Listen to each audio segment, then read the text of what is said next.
Hello everyone. Before we start, make sure to like and subscribe to the channel, and leave a comment with where you're from and what time you're watching. That way, YouTube will keep showing you stories just like this one. Now, let's begin. My sister had just given birth to twins when everything started falling apart. It was a Friday in early March 2024, and I remember being on the phone with her, laughing about how she had not slept in 4 days, when my doorbell rang. I was living alone in a 2-bedroom apartment in Albuquerque, New Mexico, working as a project manager for a construction company. At 34, my life had settled into a comfortable routine. Wake up at 6, hit the gym, work until 5, come home to my golden retriever Murphy, and spend most weekends helping my dad restore his old Chevy truck. Nothing exciting, nothing dangerous, nothing that would ever make me think I needed to look twice at strangers or check my locks more than once. The 2 men standing at my door wore dark suits and carried themselves with that stiff posture you see in movies about government agents. I told my sister I would call her back, and I never did finish that conversation the way I intended. The taller one introduced himself as Special Agent Novak, and his partner, a woman with short gray hair and sharp eyes, was Agent Brennan. They asked if they could come inside, and something about the way Brennan scanned the street behind her made me step aside without asking questions. They sat on my couch, declined water, and then Novak pulled out a folder that would change everything I thought I knew about my own life. He explained that the FBI had been investigating a dark web marketplace, one of those sites where people supposedly hire hitmen, though most of them are scams designed to steal cryptocurrency from desperate or deranged customers. A massive data breach had exposed thousands of requests, and my name had appeared in one of them. Not as the person hiring, Novak clarified, watching my face carefully. As the target. Someone had uploaded photographs of my apartment building, my car, my morning running route through the park 3 blocks away, and had paid nearly $8,000 in Bitcoin to have me killed. I asked them if this was some kind of joke. Novak opened the folder and spread the photographs across my coffee table, and I felt the room tilt sideways. There was my Subaru Outback parked in its usual spot, taken from across the street. There was the entrance to my building, the potted cactus my neighbor keeps by the door clearly visible. There was me, actually me, walking Murphy through Coronado Park, wearing the blue windbreaker I bought last winter. The angle suggested someone had been sitting on one of the benches near the playground, maybe 50 feet away, pointing a phone or camera directly at me while I threw a tennis ball for my dog. The timestamp on that photo was February 12th, less than a month before the agents showed up at my door. I kept staring at my own face in that image, trying to remember that specific morning, trying to recall if I had noticed anyone watching, but I could not remember anything unusual. That was the worst part. Someone had been close enough to capture the stubble on my jaw, and I had walked right past them without a single alarm going off in my head. Agent Brennan asked me if I had any enemies. The question almost made me laugh, because who actually has enemies outside of crime dramas and true crime podcasts? I told her I could not think of anyone who would want me dead. No bitter ex-girlfriends, no business disputes, no family feuds over inheritance or property. My life was aggressively ordinary. Novak then asked if I had ever used the dark web, ever accessed any illegal marketplaces, ever purchased drugs or weapons or anything else through anonymous channels. I told him no, absolutely not, and I meant it. I barely understood how cryptocurrency worked, let alone how to navigate hidden corners of the internet. He nodded slowly, then explained that the account used to place the hit request had been created using my name, my email address, and the last 4 digits of my social security number. Whoever did this had not just wanted me dead, they had wanted it to look like I had somehow ordered the hit on myself, like some elaborate suicide scheme or insurance fraud that made no sense to anyone, least of all me. The agent stayed for almost 2 hours, asking about my coworkers, my neighbors, my family, anyone who might have access to my personal information. They wanted to know about my daily habits, whether I varied my routine, whether I had noticed anyone following me or any strange vehicles parked near my home. I answered everything as best I could, but my mind kept drifting back to those photographs. The person who took them had been patient. They had studied me, learned my schedule, figured out exactly where I would be and when. This was not some random act by a stranger who picked my name out of a phone book. This was methodical, planned, almost professional in its execution. Before they left, Novak gave me his card and told me to call immediately if anything unusual happened. He also suggested I vary my routine, maybe stay with family for a while, consider installing a security system if I did not already have one. Brennan added, almost as an afterthought, that the marketplace had been a scam. No actual hitmen, just criminals collecting money and disappearing. That should have been reassuring. It was not. I called in sick to work the next day and spent the morning on my laptop, searching my own name obsessively, trying to figure out how someone could have gathered so much information about me. I checked my credit reports for signs of identity theft and found nothing unusual. I scrolled through my social media accounts, Instagram mostly, a Facebook I barely used, looking for anything that might explain how a stranger knew my running route or what time I left for work. My posts were mundane, unremarkable, the kind of content everyone shares without thinking twice. A picture of Murphy at the dog park, a sunset from my apartment balcony, a plate of tacos from my favorite restaurant downtown. Nothing that should have made me a target, nothing that revealed enough about my schedule for someone to track my movements with such precision. By noon, I had convinced myself that maybe this was all connected to a data breach I did not know about, some hacker selling personal information in bulk, and I had simply been unlucky enough to catch the attention of someone unstable. That theory held together for exactly 6 hours, until I checked my mailbox and found a plain white envelope with no return address and no postage, just my name printed in neat block letters. Inside was a single photograph. Me again, but this time sitting at a booth inside Frontier Restaurant, a place I had eaten at exactly once in the past month, on a Saturday afternoon when I met an old college friend passing through town.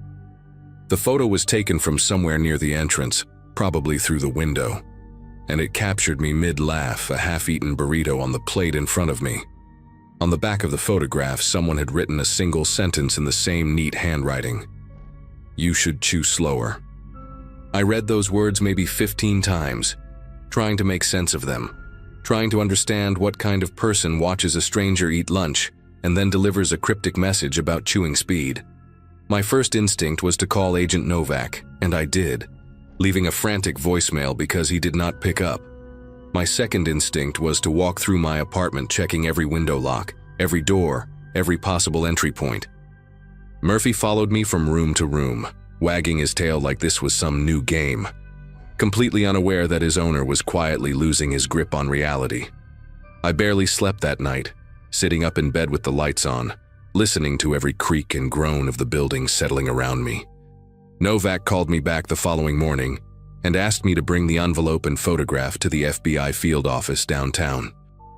I drove there with the evidence sealed in a plastic bag, checking my rearview mirror every 30 seconds like I expected to see someone tailing me. At the office, Brennan examined the photograph while Novak took notes, both of them wearing that carefully neutral expression that cops and agents must learn in training. They told me they would dust for fingerprints, analyze the handwriting, check security cameras in the area around my apartment building. But I could tell from their voices that they did not expect to find much. Whoever was doing this knew how to avoid leaving traces. Brennan asked me again if I could think of anyone at all, who might have a reason to frighten me like this. An ex-partner, a former friend, a co-worker I might have offended without realizing it. I mentioned a few names, people I had minor conflicts with over the years, but none of them seemed remotely capable of this level of obsession. She wrote down the names anyway and promised to look into them, but her tone suggested she was going through the motions more than expecting a breakthrough. I took 2 weeks off work after that. My boss was understanding when I explained there was a security situation, though I kept the details vague because I did not know how to summarize what was happening without sounding paranoid or crazy. I installed cameras around my apartment, 2 covering the front door, 1 on the balcony. One in the living room pointed at the main entrance. I changed my locks and added a deadbolt.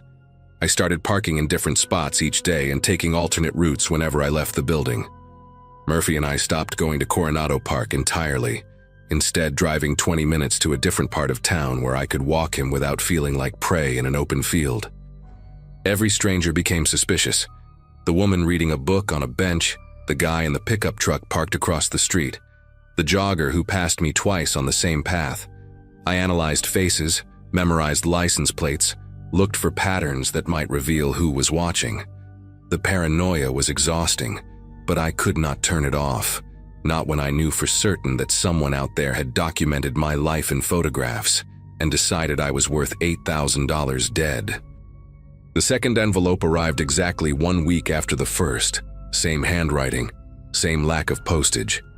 This time the photograph showed my apartment building at night, taken from the parking lot, with my living room window circled in red marker. The lights were on in the photo, and if I looked closely I could make out the shape of myself standing near the kitchen counter, probably cooking dinner, completely unaware that someone was standing in the darkness below with a camera aimed at my home. The message on the back read, "New locks won't help." I remember sitting on my kitchen floor after reading that, my back against the cabinets, trying to breathe through the tightness in my chest. This person had been there. They had stood in my parking lot, maybe 100 feet from where I was at that moment, and they knew I had changed my locks. That meant they were still watching, still paying attention to every adjustment I made. The cameras, the new deadbolt, the varied parking spots, none of it mattered because they were always close enough to notice. I called Novak again and he answered this time, his voice tired and apologetic. The fingerprint analysis had come back empty. The security cameras near my mailbox had been angled wrong, capturing nothing useful. They were still investigating, he assured me, but there was nothing new to report. I decided I could not stay in that apartment anymore. My dad lived about 40 minutes outside the city, in a small house on 3 acres of land, with good sight lines, and a German shepherd named Duke who barked at anyone who came within 50 feet of the property. I packed a bag, loaded Murphy into the car, and drove out there on a Sunday afternoon, telling myself it was just temporary, just until the FBI figured something out or the stalker got bored and moved on to someone else. My dad did not ask too many questions when I showed up, just handed me a beer and said I could stay as long as I needed.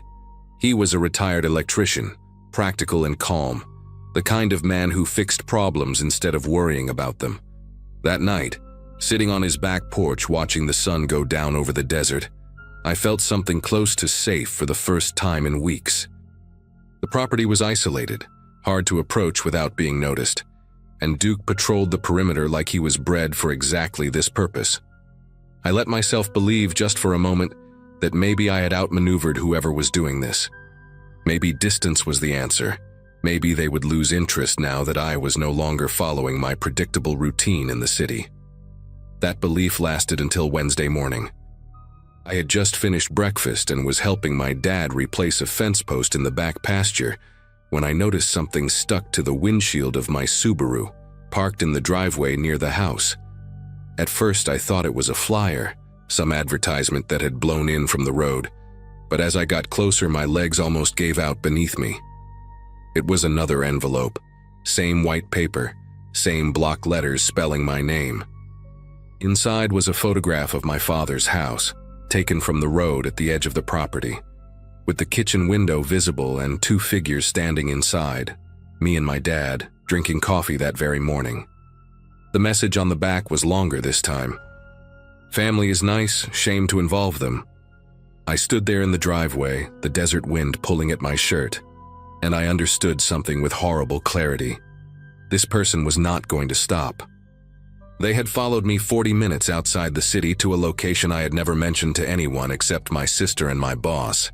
They had found me within days, and now they were threatening my father, a 67-year-old man who had nothing to do with any of this, whose only crime was letting his son hide in his home. I told my dad everything that afternoon. He listened without interrupting, his face growing harder with each detail, And when I finished, he walked to the hall closet and came back with a shotgun I had not seen since I was a teenager. He loaded it calmly and set it by the back door, then called his neighbor, a retired sheriff named Hector who lived about a mile down the road. Hector came over within the hour, listened to the whole story again, and suggested we set up a watch schedule. He had trail cameras on his own property for tracking coyotes and offered to install a few around my dad's land, motion-activated units that would send alerts to his phone whenever anything larger than a jackrabbit moved through the frame. By nightfall, we had 6 cameras positioned along the road and the perimeter fence, covering every angle of approach. Hector also made some calls to friends still working in law enforcement, people who might be able to push the investigation forward in ways the FBI field office had not managed. I felt like I was living inside a siege, my elderly father and his neighbor arming themselves against an invisible enemy who left photographs instead of bullets. The break came 4 days later, and it did not come from the FBI or from Hector's contacts. It came from my sister, Caroline, who called me in a panic because she had received an envelope too.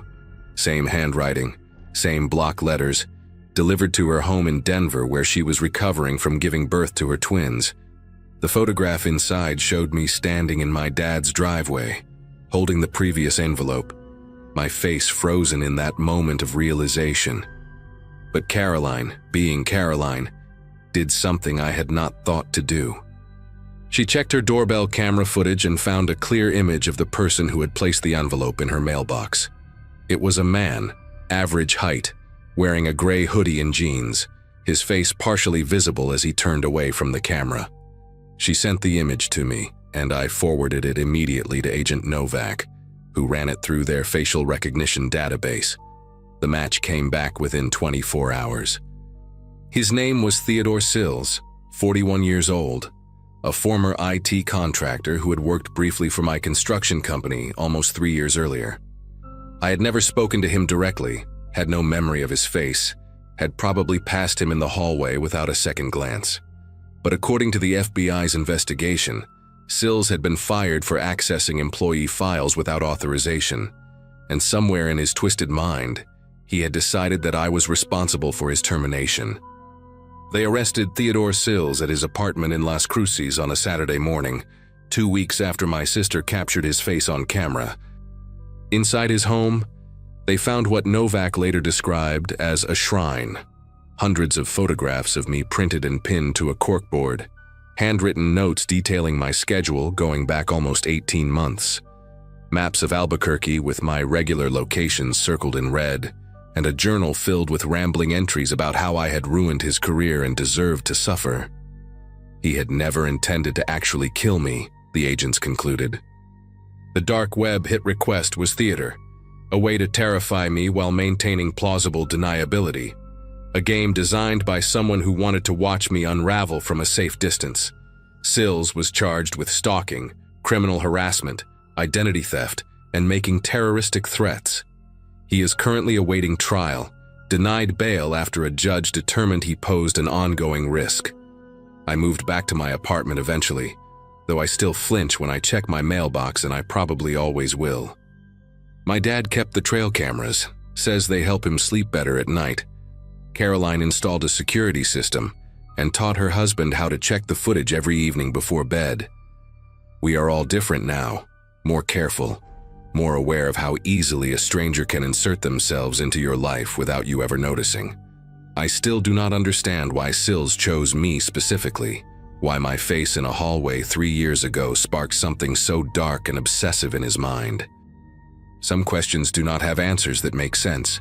Some people carry damage that the rest of us cannot see until it spills over and stains everyone around them.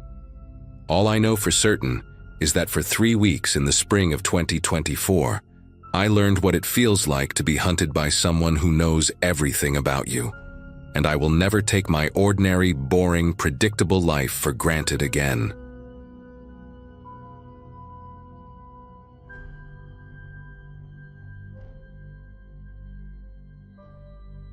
Curiosity has always been my worst trait.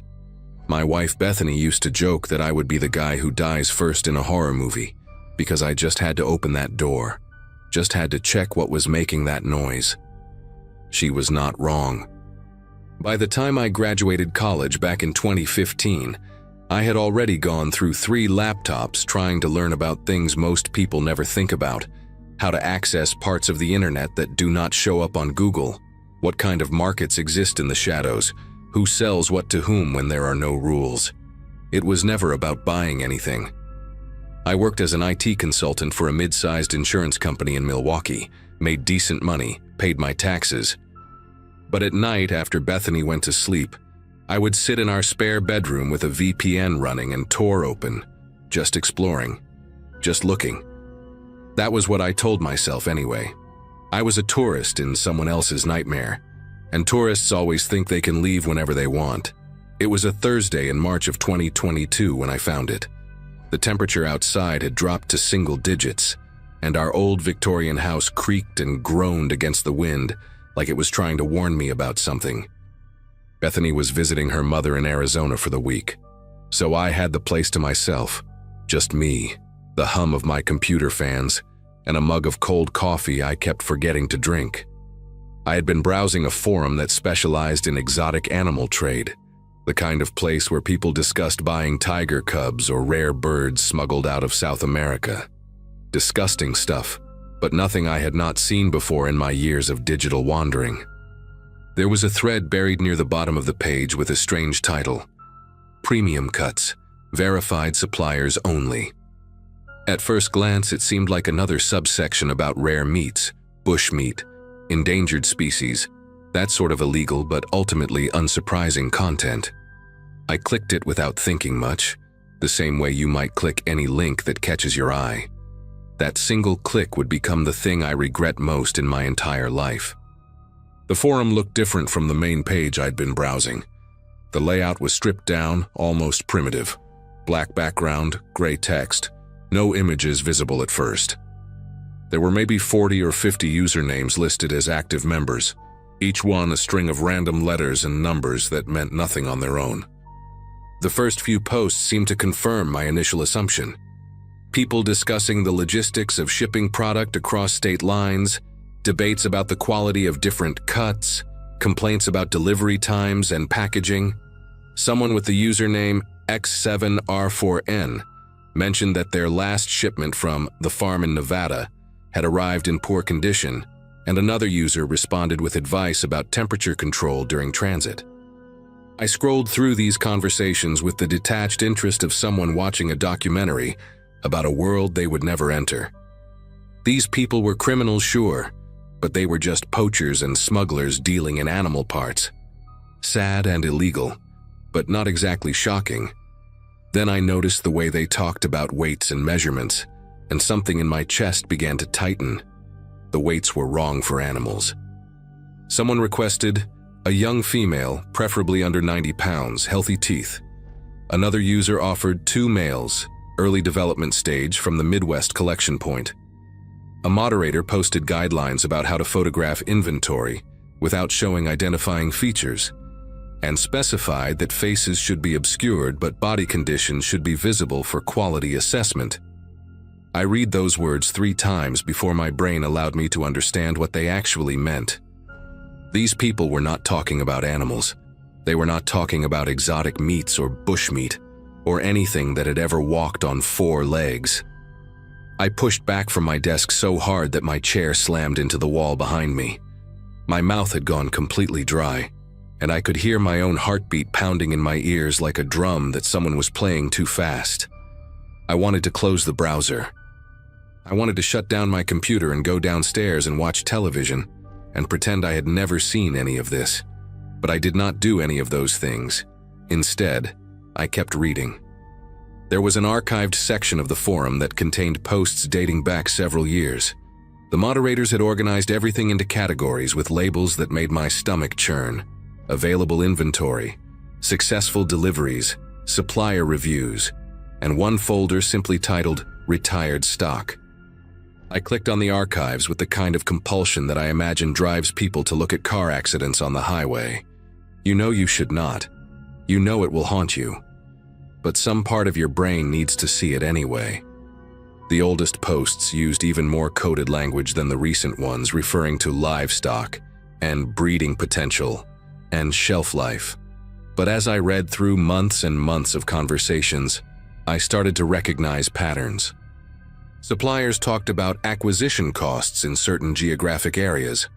They mentioned that product from rural regions was easier to obtain than from cities because fewer people noticed when someone went missing.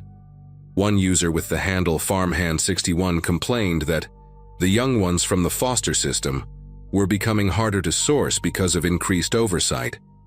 I felt bile rising in my throat as I read that sentence, and I had to close my eyes for a full minute before I could continue.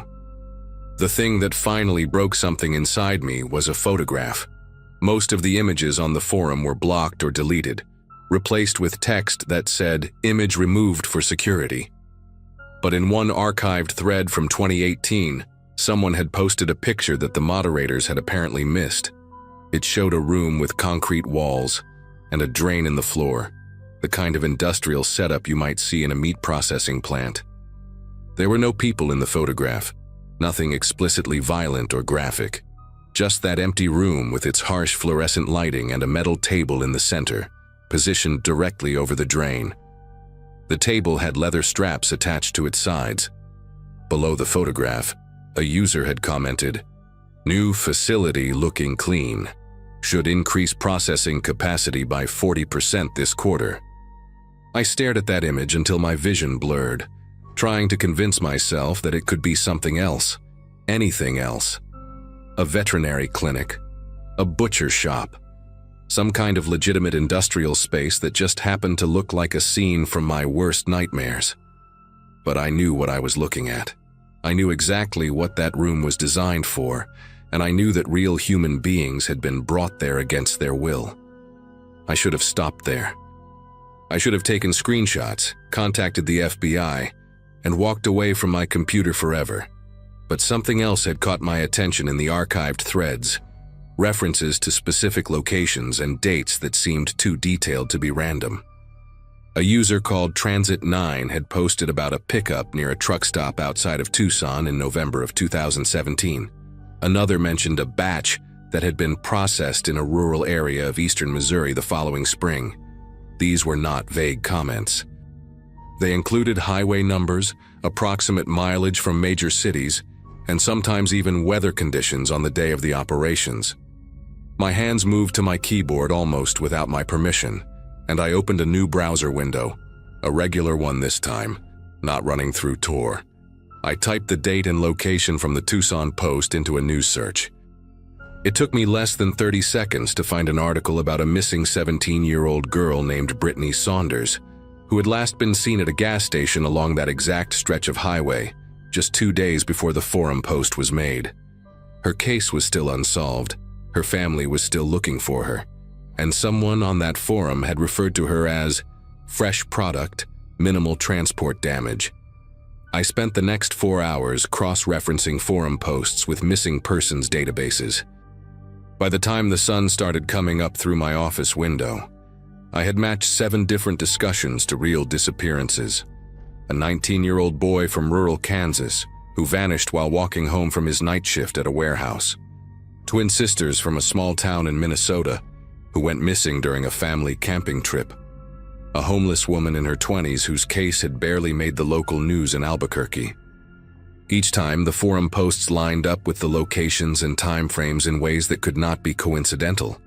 The users talked about these people the way restaurant suppliers might discuss shipments of beef or chicken, quality ratings, complaints about damaged goods, arguments about pricing.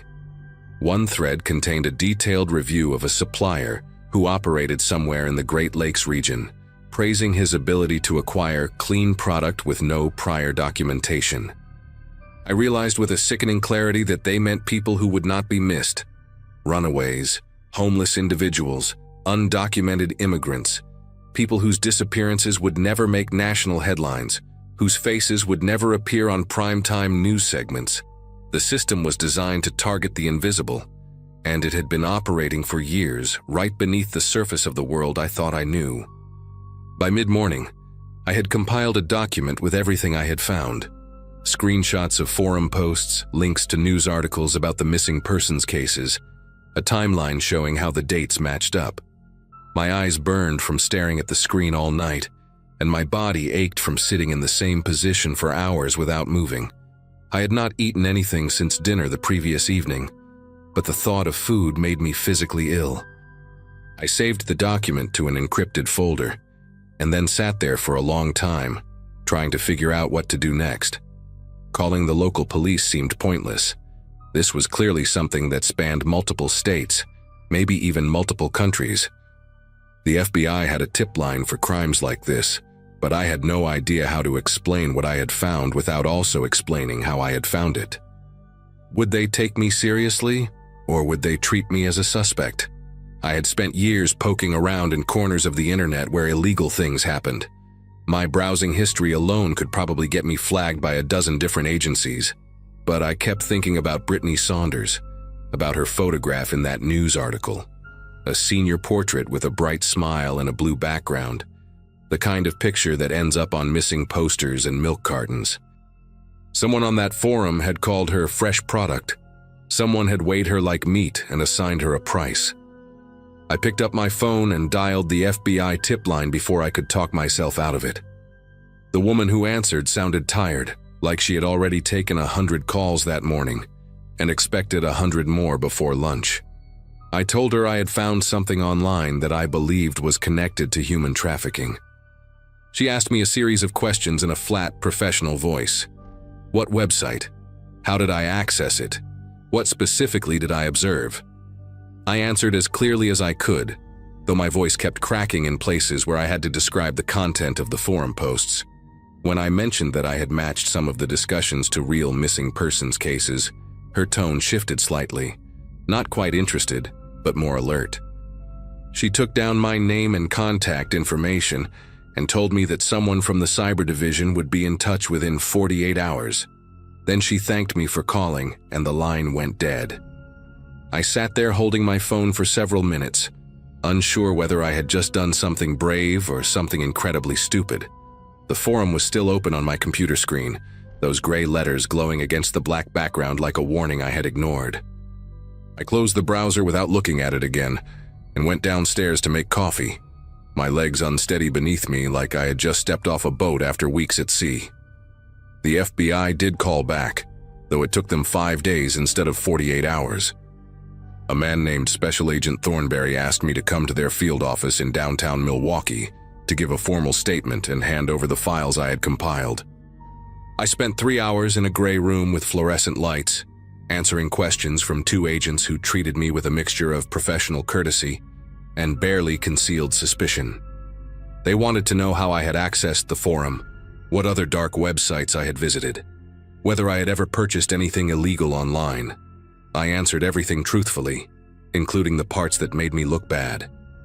When I finally showed them my document, the matched cases, the timeline, the screenshots, their expressions changed. Agent Thornberry leaned forward and studied my laptop screen for a long time without speaking. His partner, a woman with short gray hair and reading glasses, excused herself from the room and did not come back for almost an hour. When she returned, she told me that some of the information I had found corroborated details from an ongoing investigation that I was not authorized to know about. She could not tell me anything more, but she thanked me for coming forward and said that my materials would be extremely valuable. I left the FBI building feeling hollow, like someone had scooped out my insides and replaced them with cold air. 3 months later, I saw a news story about a federal raid on a compound in rural Nebraska. 17 people were arrested and charged with various crimes related to human trafficking, kidnapping, and conspiracy to commit murder. The article did not mention anything about a forum or the dark web, and it did not reference any of the specific cases I had found in my research. But one of the photographs showed officers escorting a man in handcuffs, whose face was partially obscured by a jacket pulled over his head. Below the image, a caption identified him only as a key figure in the trafficking network believed to have operated across multiple states. I stared at that photograph for a long time, wondering if he was one of the usernames I had seen on the forum, Farmhand 61, or Transit 9, or any of the others who had discussed human beings like cuts of meat. I never found out for certain. The FBI never contacted me again after that initial meeting, and I never tried to access that forum or anything like it ever again. I deleted Tor from my computer, canceled my VPN subscription, and told Bethany that I was done with my late-night explorations of the internet's dark corners. She did not ask why, and I did not offer an explanation. Some things are too heavy to share, even with the person you love most in the world. To this day, I still think about Brittany Saunders and the others whose names I found in those archives. I think about the ones I did not find, the ones who disappeared without anyone ever noticing. And sometimes, late at night when I cannot sleep, I wonder how many forums like that one are still out there, operating quietly in the shadows while the rest of us scroll through our phones and pretend the world is a safer place than it actually is.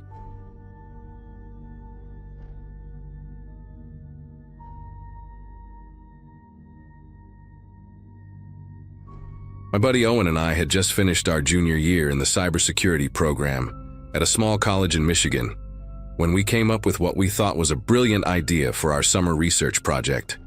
We were both 23, way too confident in our own cleverness, and completely obsessed with studying how criminals operated online. The plan was simple. We would create a fake service on the dark web, something that offered vague problem-solving for people who needed things handled discreetly. We figured we would attract a bunch of scammers trying to scam us, maybe some curious people poking around, and we could document the whole thing for a paper on criminal psychology and online behavior. Owen had the technical skills to set up the hidden service, and I handled the writing, creating this mysterious persona that promised results without ever specifying what kind of results. We thought we were so smart, two kids playing pretend in a world we did not actually understand. We launched the site on a Saturday morning in June 2023, sitting in Owen's cramped apartment with the blinds closed and energy drinks scattered everywhere. The interface was deliberately minimal, just a black background with white text, a contact form, and a Bitcoin wallet address. We called it The Fixer because it sounded generic enough to attract attention without being too specific. For the first 3 days, nothing happened. We got a couple of spam messages, one guy asking if we sold drugs, and someone who just typed random letters into the form. Owen and I joked about how anticlimactic the whole thing was, how we had built this elaborate trap and caught nothing but bots and teenagers. We were actually considering shutting it down and pivoting to something else when the first real message came through on Tuesday night. I remember Owen calling me over to his laptop, his voice different than usual, and when I read what was on the screen, neither of us said anything for a long time. The message was detailed in a way that made my throat tighten. Someone with the username NeedHelp99 had written 3 paragraphs about a woman named Jennifer Ashworth who lived on Crescent Drive in a town called Millbrook, Pennsylvania. The message included her daily schedule, what time she left for work, what car she drove, a silver Toyota Camry, and the fact that she lived alone with a small dog. The person writing wanted to know our rates for making her go away permanently, and emphasized that payment would not be an issue. They had already sent $500 worth of Bitcoin to our wallet as a show of good faith, asking us to confirm receipt and provide further instructions. Owen and I just stared at each other. This was not some edgy teenager trying to be scary. This was someone who had done research, who had watched this woman, who had real money to spend. The Bitcoin was already sitting in our wallet, and suddenly our little academic experiment felt like a weight pressing down on my chest. We did not sleep that night. Owen wanted to shut everything down immediately, delete the site, abandon the wallet, pretend none of it ever happened. But I kept thinking about Jennifer Ashworth, this random woman in Pennsylvania who had no idea that someone out there wanted her dead badly enough to pay for it. We looked her up, and she was real. I found her on social media in under 5 minutes. A dental hygienist in her early 40s who posted pictures of her garden and her terrier named Biscotti. She had a sister in Philadelphia and liked to comment on local news articles. This was an actual human being with a life, and someone had just paid us money to end it. The weight of that realization was unlike anything I had ever felt. We were not researchers anymore. We were not clever college kids running an experiment. We were two idiots who had stumbled into something genuinely dangerous, and we had no idea what to do next. Owen suggested we just ignore it, let the message sit there unanswered, and maybe the person would give up and move on. But by Wednesday afternoon, 2 more messages had come through, and these were worse. One was from someone asking about a business partner who had allegedly stolen money from them, wanting to know if we could arrange for the guy to have an accident that would look natural. They included the target's home address in suburban Chicago, his gym schedule, and the make and model of his car. The second message was shorter but somehow more disturbing, just a name, an age, 15, and a school address, followed by a question about whether we handled younger problems and how much extra that would cost. I actually had to get up and walk away from the computer after reading that one. I stood in Owen's kitchen with my hands pressed against the counter, trying to breathe normally, trying to process that someone out there was asking us to hurt a child. These were not hypothetical situations or dark fantasies people were typing out for shock value. These were requests with real information, real locations, real people who could be found and verified. By Thursday morning, we had received 11 messages total, and the Bitcoin wallet had grown to almost $3,000 in unsolicited deposits. Owen had not left his apartment in 2 days, and I had barely eaten anything since Tuesday. We kept going back and forth about what to do. Going to the police felt impossible, because we would have to explain that we had created an illegal service on the dark web, even if it was fake, even if we never intended to actually do anything. We could face charges ourselves, expulsion from school, maybe even federal prosecution for soliciting crimes across state lines. But staying silent meant that these people, these real people who wanted real harm done, would just find someone else to do it. Someone who would actually take their money and follow through. I remember sitting on Owen's couch at around 4 in the morning, both of us exhausted and terrified, when another notification popped up, another message, another request, another life that someone wanted erased, and all I could think was that we had opened a door we did not know how to close. Owen finally broke down on Friday. He said we had to tell someone, that he could not carry this anymore, that every time he closed his eyes he saw that 15-year-old kid whose name he had memorized without meaning to. We decided to reach out to one of our professors, a guy named Dr. Whitfield who taught network security and had done consulting work for law enforcement in the past. We figured he might know how to handle this without immediately destroying our lives. I sent him an email asking if we could meet urgently about a research situation that got out of hand, and he responded within an hour, saying to come to his office that afternoon. Walking across campus that day felt surreal. Students were throwing frisbees on the quad, laughing about summer plans, complaining about the heat. And there we were, carrying screenshots of murder requests in a folder, about to confess that we had accidentally built a marketplace for violence.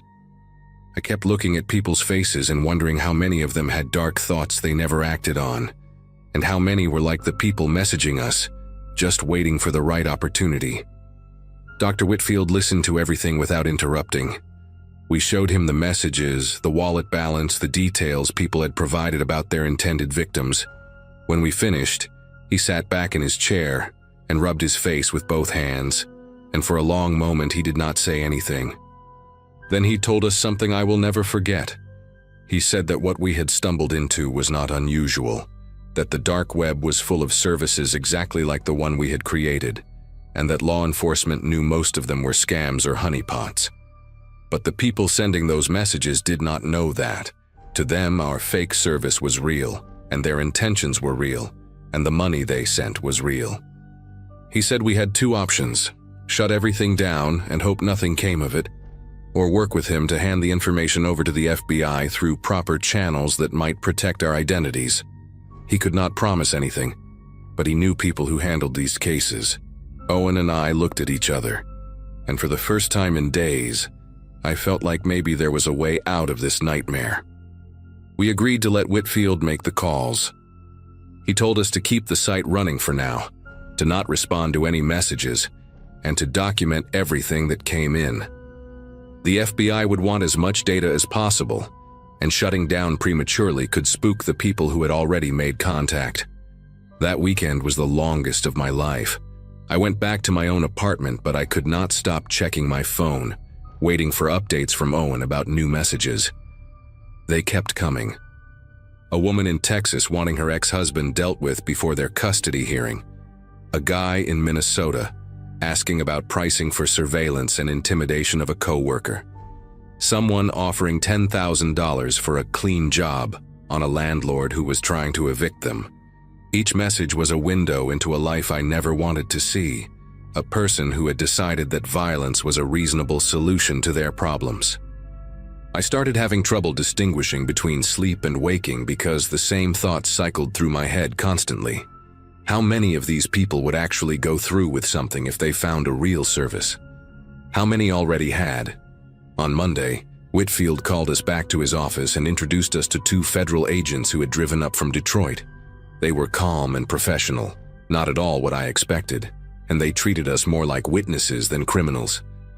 They explained that our situation was not unique, that they had seen college students and amateur hackers stumble into similar traps before. What mattered now was cooperation.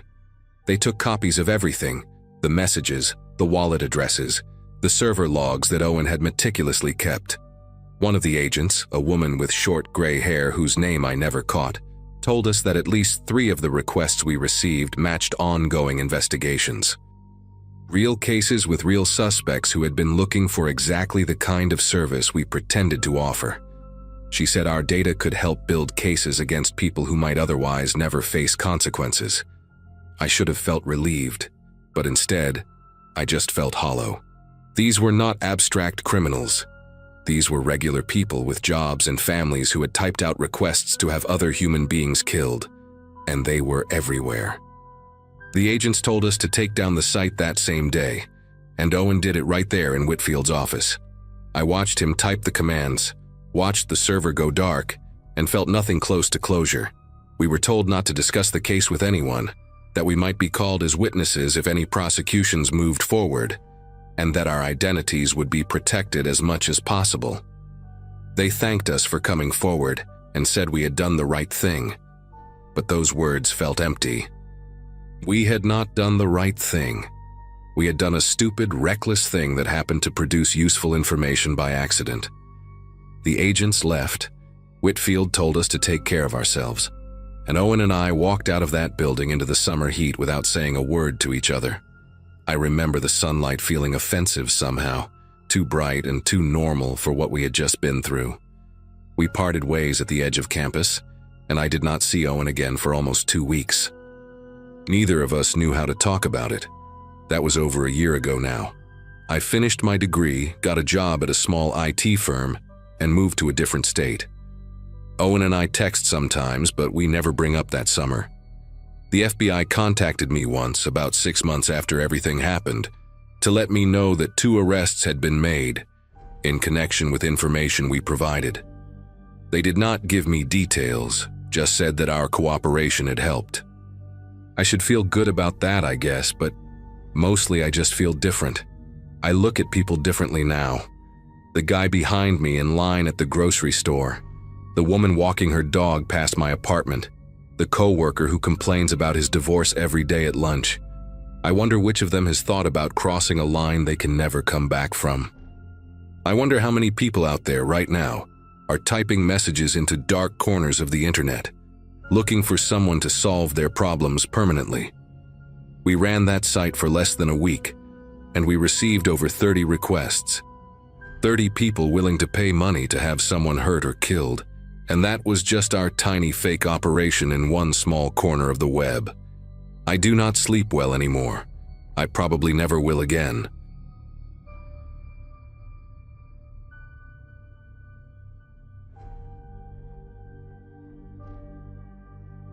Most people my age spend their evenings watching television or scrolling through Facebook, but I have always been drawn to the forgotten corners of the internet.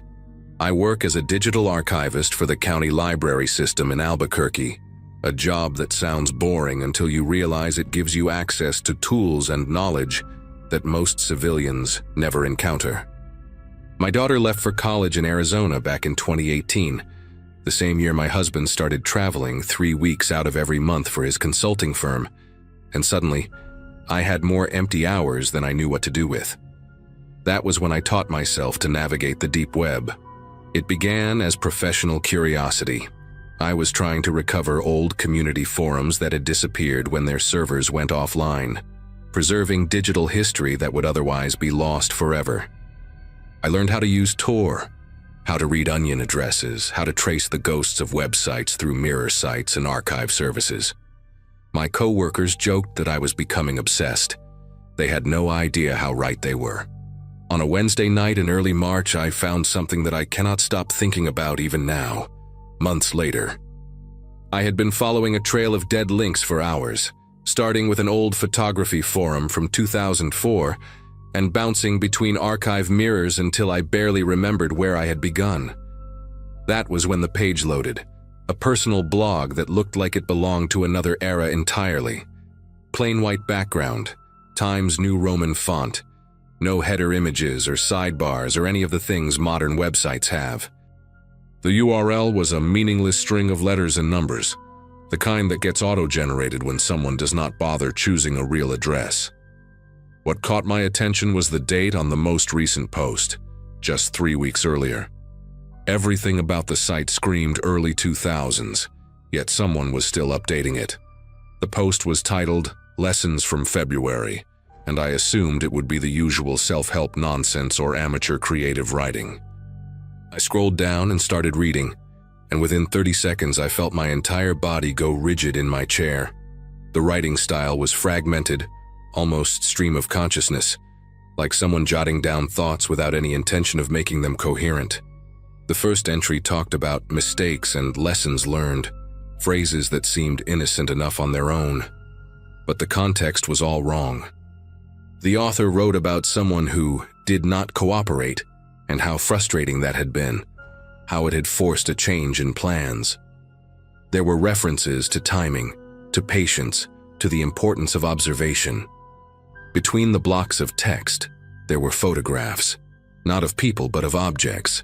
A single house key on a wooden table labeled with a date and the words, "Riverside Drive, unsuccessful." A pair of running shoes, white with pink laces, photographed on what looked like a garage floor, labeled November 14th, Cedar Hills Park.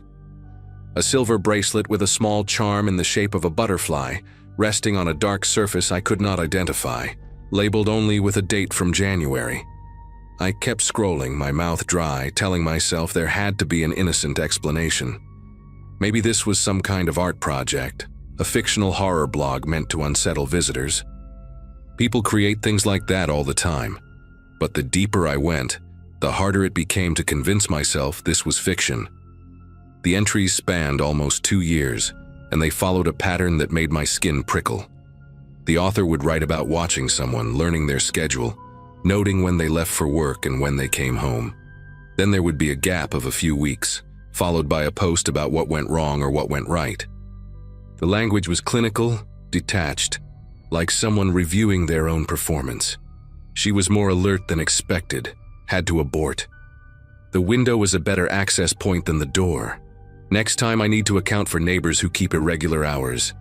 And always, there were photographs of objects, jewelry, keys, shoes, a hairbrush, a coffee mug with a logo I did not recognize, each one tagged with a date and a location. I found myself breathing faster, my pulse hammering in my temples. I grabbed a notebook from my desk and started writing down every location mentioned, every date, every detail I could extract from those cryptic entries. I needed to prove to myself that this was fake, that none of it matched anything real. It took me less than an hour to find the first match. One of the entries from October mentioned a location called Ridgecrest Avenue, a name I did not recognize, but that sounded local enough to search. I typed it into a regular browser along with the word "missing" and the year, and the results made me push back from my desk so hard my chair nearly tipped over. A woman named Felicity Dunn had disappeared from Ridgecrest Avenue in October of the previous year. She was 26 years old, a veterinary technician, last seen leaving her apartment complex around 7 in the morning.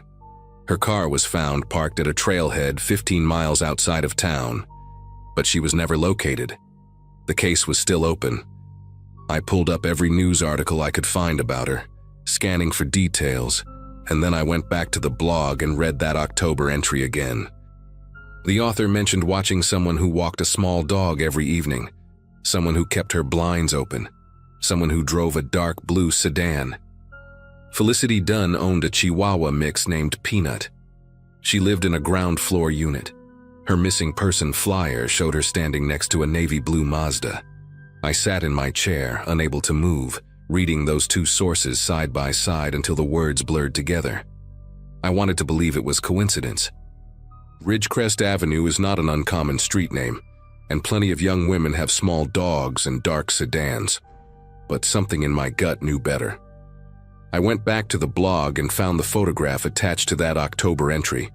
A single silver stud earring shaped like a tiny star, resting on what looked like concrete.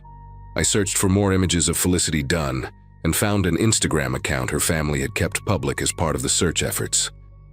In photo after photo, she wore the same small silver stars in her ears. They had been a gift from her grandmother, according to one of the caption. I closed my laptop and sat in the dark for a long time, listening to the hum of the refrigerator down the hall, trying to process what I had just found. Either I had stumbled onto the personal journal of someone who was fantasizing about crimes he had read about in the news, or I had found something much worse. A record. A trophy case. The private documentation of someone who was actively hunting people in my city and getting away with it. I did not sleep that night. I made coffee at 2 in the morning and sat at my kitchen table with my notebook, going through every entry on the blog and cross-referencing each location and date with local news archives. By sunrise, I had found 3 more potential matches. A woman named Iris Calloway, who vanished from a neighborhood called Sunset Terrace in August. The blog mentioned that same area and described someone who moved too quickly and noticed things she should not have noticed.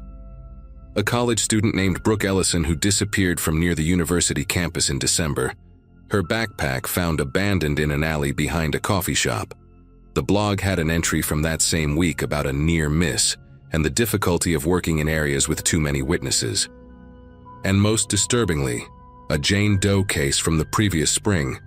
A body discovered in an arroyo on the outskirts of the city, never identified.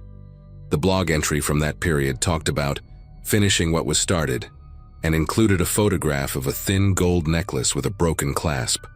Each connection I found made me feel more certain and more terrified. This was not fiction. This was not a game. Someone was documenting their crimes in a hidden corner of the internet, and I had found it by accident. The entry that finally pushed me to action was dated just 6 weeks before I discovered the site. It mentioned a location I recognized immediately, Lomas Boulevard, less than 3 miles from my own house. The author wrote about a new subject, someone they had been watching for several weeks, someone whose patterns were predictable and whose building had poor security.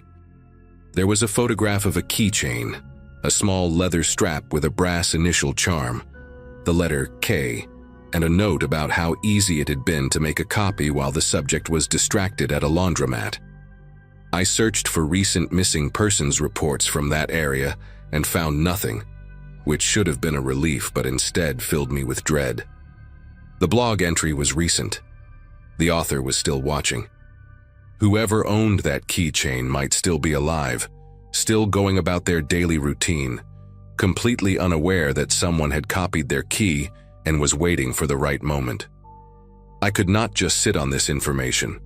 I could not go back to my normal life and pretend I had never seen any of it, but I also had no idea what to do next, or who would even believe me. I called the Albuquerque Police Department that same morning, my voice shaking as I tried to explain what I had found. The woman who answered transferred me twice before I finally reached a detective in the missing persons unit, a man named Sergeant Orozco, who listened patiently while I stumbled through my story. I told him about the blog, about the photographs of personal items, about the locations and dates that matched open cases. I gave him the names: Felicity Dunn, Iris Calloway, Brooke Ellison. I described the entry about Lomas Boulevard and the copied key. When he finished, there was a long pause on the other end of the line. Sergeant Orozco asked me how I had found this website, and I explained about my work, about the deep web, about following dead links through archive services. He asked if I had saved any of the content, and my heart sank because I had not. I had been so focused on researching the connections that I never thought to take screenshots or download the pages. He gave me his email address and asked me to send him the URL so their digital forensics team could take a look. I thanked him and hung up, already opening my laptop to retrieve the address from my browser history. The site was gone. I clicked through my history, found the exact link I had followed the night before, and watched it load into nothing but a blank page with an error message. Connection refused. I tried again, cleared my cache, restarted Tor, used a different browser. Nothing worked. The blog had vanished completely, as if it had never existed at all. I sat there staring at the error message, feeling a cold weight settle in my stomach. Whoever ran that site had either taken it down on their own or had some way of knowing when they were being watched. I emailed Sergeant Orozco anyway, sending him the URL and explaining that the page was no longer accessible. I attached my handwritten notes, everything I had documented during my sleepless night, every name and date and location I had connected. His response came 3 hours later. A polite thank you for my concern, a note that the digital forensics team had been unable to locate any content at the address I provided, and a suggestion that I might have encountered a hoax or an elaborate piece of horror fiction designed to seem realistic. He said they would keep my notes on file, but there was nothing actionable without evidence. I read that email 4 times, each time feeling more sick than before. For the next 2 weeks, I became obsessed with finding the site again. I spent every free moment retracing my steps through the deep web, following every dead link I could remember, searching for any fragment of the blog that might have been cached or mirrored somewhere. I found nothing. It was like chasing smoke. Meanwhile, I kept checking the local news, dreading the moment when a new missing person report would appear, when another woman would vanish from Lomas Boulevard or somewhere nearby. I thought about the keychain with the letter K, about the person who owned it, about the copied key sitting in some predator's pocket. I thought about knocking on doors in that neighborhood, warning strangers about a threat I could not prove, but I knew how that would look. A middle-aged woman ranting about a website nobody else had seen, sounding exactly like the kind of person people cross the street to avoid. My husband came home from one of his trips and found me sitting in the dark at 3 a.m, laptop open, eyes red from exhaustion. He asked me what was wrong and I tried to explain, but the words came out scattered and paranoid. He held my hand and told me I needed to step away from the computer, that I was scaring him. Maybe he was right. Maybe I was losing perspective. But I could not shake the knowledge of what I had seen. The news broke on a Sunday morning in late April. A woman named Kendra Vogel had been reported missing from her apartment on Lomas Boulevard. She was 31 years old, a physical therapist last seen by a coworker on Friday evening. Her door showed no signs of forced entry. Her car was still in the parking lot. Her family said she would never leave without telling someone, that she was not the type to just disappear. I stared at the article on my phone, reading the name over and over again. Kendra, the letter K on the keychain. He had a copy of her key. He had been inside her apartment before she even knew she was in danger. I called Sergeant Orozco immediately and left a voicemail that probably sounded unhinged. I told him about the blog entry, about the keychain, about how I had tried to warn him weeks ago. He called me back that afternoon, and this time his tone was different. He asked me to come to the station and give a formal statement. He asked if I would be willing to work with their digital forensics team to try to reconstruct my search history from that night. He did not apologize for dismissing me before, but I could hear something new in his voice, something that sounded almost like fear. I told him I would be there within the hour. The next 3 months were a blur of interviews, forensic analysis, and waiting. The police tech team managed to recover fragments of my browsing history, enough to confirm that I had accessed something on the deep web that night, though the actual content of the site remained unrecoverable. They cross-referenced my notes with their case files and found details that had never been released to the public. The specific location where Felicity Dunn's earring had been found, the broken clasp on the Jane Doe's necklace, the exact time window when Brooke Ellison had last been seen. I had no way of knowing those things unless I had seen them somewhere, and the only place I could have seen them was that blog. Sergeant Orozco stopped treating me like a nuisance and started treating me like a witness. They brought in FBI consultants who specialized in online predators, people who understood how criminals use the dark web to document and share their activities. One of them, a woman with gray hair and tired eyes, told me that what I had stumbled onto was not unique. There were others out there, hiding in plain sight on forgotten corners of the internet, keeping records that no one would ever find unless they got very lucky or very unlucky. She said I was the first credible lead they had found in years. That did not make me feel any better. Kendra Vogel was found in early July, alive, in a storage unit on the edge of the city. A neighbor had reported a strange smell coming from the facility, and when police investigated, they found her dehydrated, malnourished, but breathing.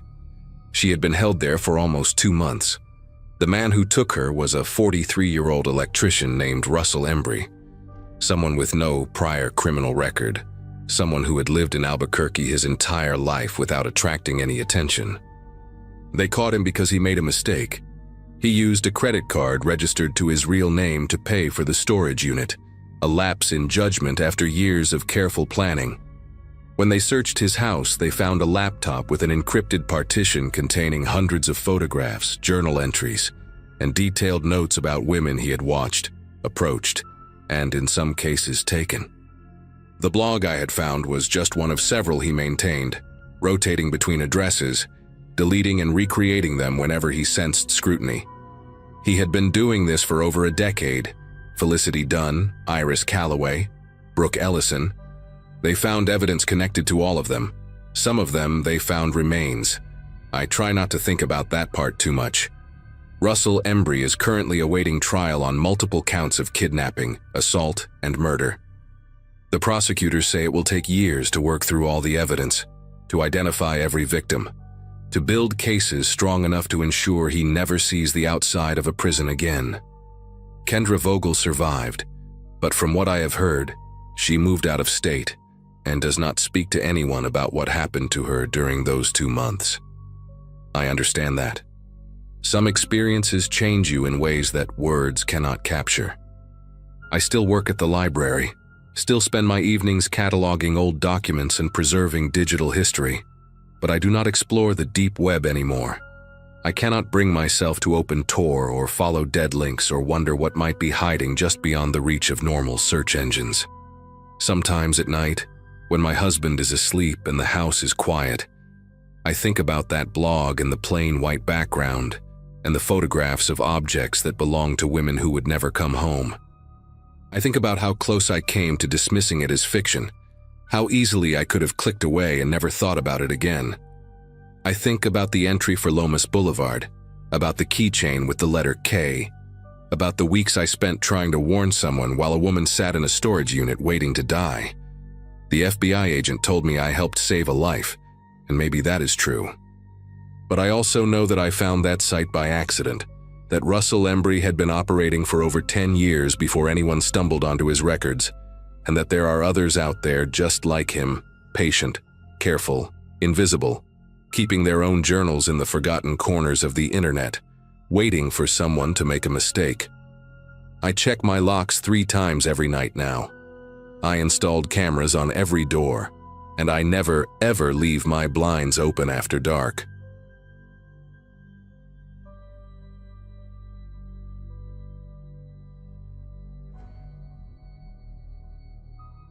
Friday nights alone used to feel like a luxury.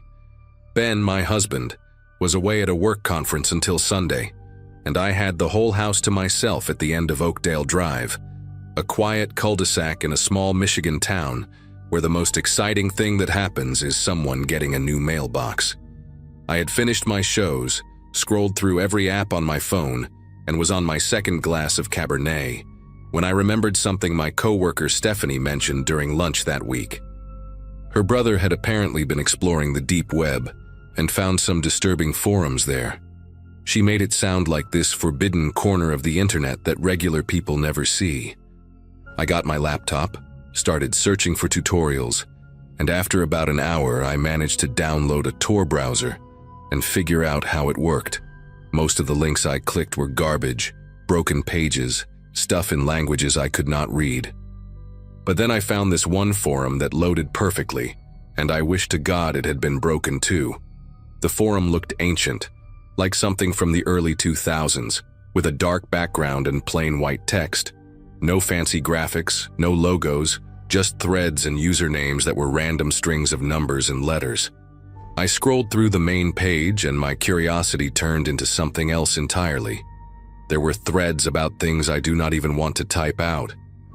Discussions about surveillance techniques on specific people, complete with photos that were clearly taken without consent.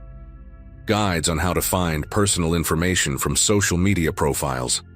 One thread had a list of home addresses matched with daily routines of the people who lived there. I felt sick, but I kept scrolling, the way you cannot look away from a car accident. I spent maybe 15 or 20 minutes reading before I finally closed the browser, deleted it from my computer, and tried to convince myself that what I had just seen was probably fake, some kind of elaborate dark joke by edgy teenagers. I poured another glass of wine and told myself I was being paranoid. It could not have been more than 10 minutes after I closed everything. I was in the kitchen rinsing my wine glass when my phone buzzed on the counter. I figured it was Ben checking in or maybe Stephanie sending some meme, so I picked it up without thinking. The message came from a number I did not recognize, no name attached, just a string of digits with an area code I had never seen before. There was no text, just a photo. I tapped on it and my whole body went cold. It was the front of my house. My house. Taken from the street maybe 20 feet from the curb, showing the porch light on and my car in the driveway. The angle was slightly tilted, like someone had snapped it quickly while walking by. I stood there staring at my phone for what felt like a full minute, trying to come up with some logical explanation. Maybe it was a wrong number, some weird coincidence, a realtor sending photos to the wrong contact. But then the second message came through. 3 lights on inside. Kitchen, living room, upstairs bathroom. That was all it said. I read it twice because my brain refused to process what I was seeing. I looked up from my phone and realized the message was accurate. The kitchen light above my head was on. The living room lamp behind me was on. And I had left the bathroom light on upstairs when I came down earlier. Whoever sent this was not guessing. They were watching my house right now, at this exact moment, counting which windows were lit up from the outside. I felt my legs go weak and I grabbed the edge of the counter to steady myself. I wanted to run to the windows and look outside, but something told me that was exactly what they wanted me to do. I wanted to see who was out there, but I also did not want them to see me seeing them. I just stood there in my kitchen, frozen between the urge to look and the fear of what I might find. I grabbed my phone and tried to call Ben. My fingers were trembling so badly that I mistyped his number twice before finally getting it right. It rang once, twice, 3 times, and then went to voicemail. I hung up and tried again. Same thing. I sent him a text that probably made no sense, something like, "Call me now, someone outside the house, please call me." Then I tried 911. I dialed the numbers and pressed call, and the screen showed it was connecting, but nothing happened. No ring, no operator, nothing. I pulled the phone away from my face and saw that I had full signal, 4 bars. Everything looked normal. I tried again, and this time it rang once before cutting out completely. I do not know if it was the phone, the network, or something else entirely, but in that moment I felt more alone than I have ever felt in my life. I was standing in my own kitchen, in my own house, and I could not reach a single person who could help me. That is when I heard it. A soft rattling sound coming from the front of the house. It was subtle at first, almost like the wind pushing against the door, but then it got more deliberate. Someone was testing the handle. Not knocking, not ringing the bell, just slowly turning the knob back and forth to see if it would open. I held my breath and listened. The sound stopped for a few seconds, then started again. Turn, pause, turn, pause. Like they were being patient about it, checking if anyone would react. I backed away from the kitchen toward the hallway, trying to remember if I'd locked the door when I came home. I always lock the door. I always do. But in that moment, I could not remember, and the doubt was enough to make my chest tighten until I could barely breathe. The rattling stopped again, and the silence that followed was somehow worse than the sound itself. My phone buzzed in my hand and I nearly dropped it. Another message from the same unknown number. This one had no photo, just text. You should not have visited. I stared at those 5 words and felt something click into place in my brain. The forum, the deep web. Somehow in those 15 or 20 minutes I spent scrolling through that site, someone had tracked me. I thought I was anonymous, thought the Tor browser was supposed to hide everything, but clearly I was wrong. Maybe I clicked something I should not have. Maybe my computer gave away information I did not know it could give. I do not understand how any of it works. And standing there in my hallway with someone outside my door, I realized how stupid I had been. I was a 31-year-old woman who worked in insurance and barely knew how to update her own phone, and I thought I could just waltz into the darkest corner of the internet without consequences. I made a decision. I was not going to stand there like a sitting duck waiting for whatever was going to happen next. I moved as quietly as I could toward the back of the house, staying low, keeping away from the windows. Our house has a back door that leads out to a small patio, and then the yard, which connects to a strip of woods that separates our neighborhood from the next one over.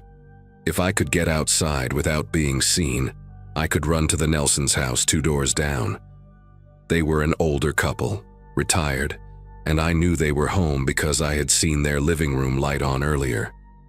I reached the back door and put my hand on the lock. It was a sliding glass door, the kind that makes noise no matter how careful you are.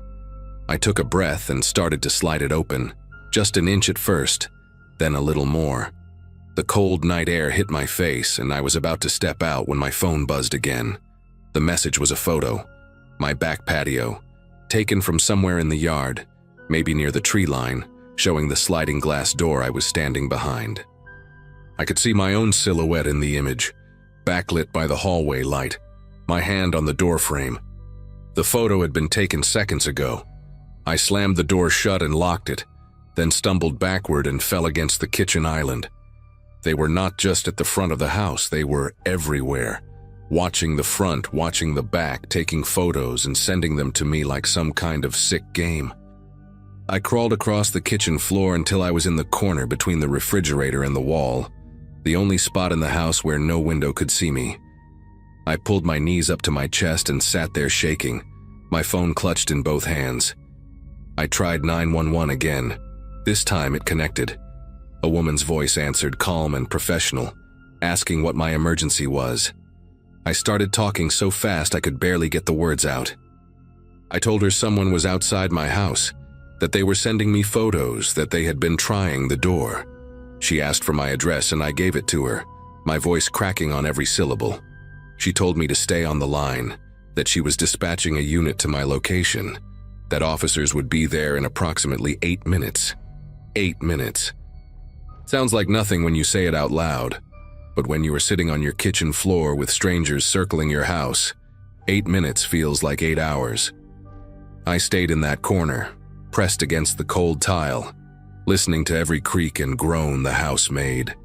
The dispatcher kept talking to me, asking if I could hear anything, if anyone was trying to get in. I told her about the front door, about the rattling.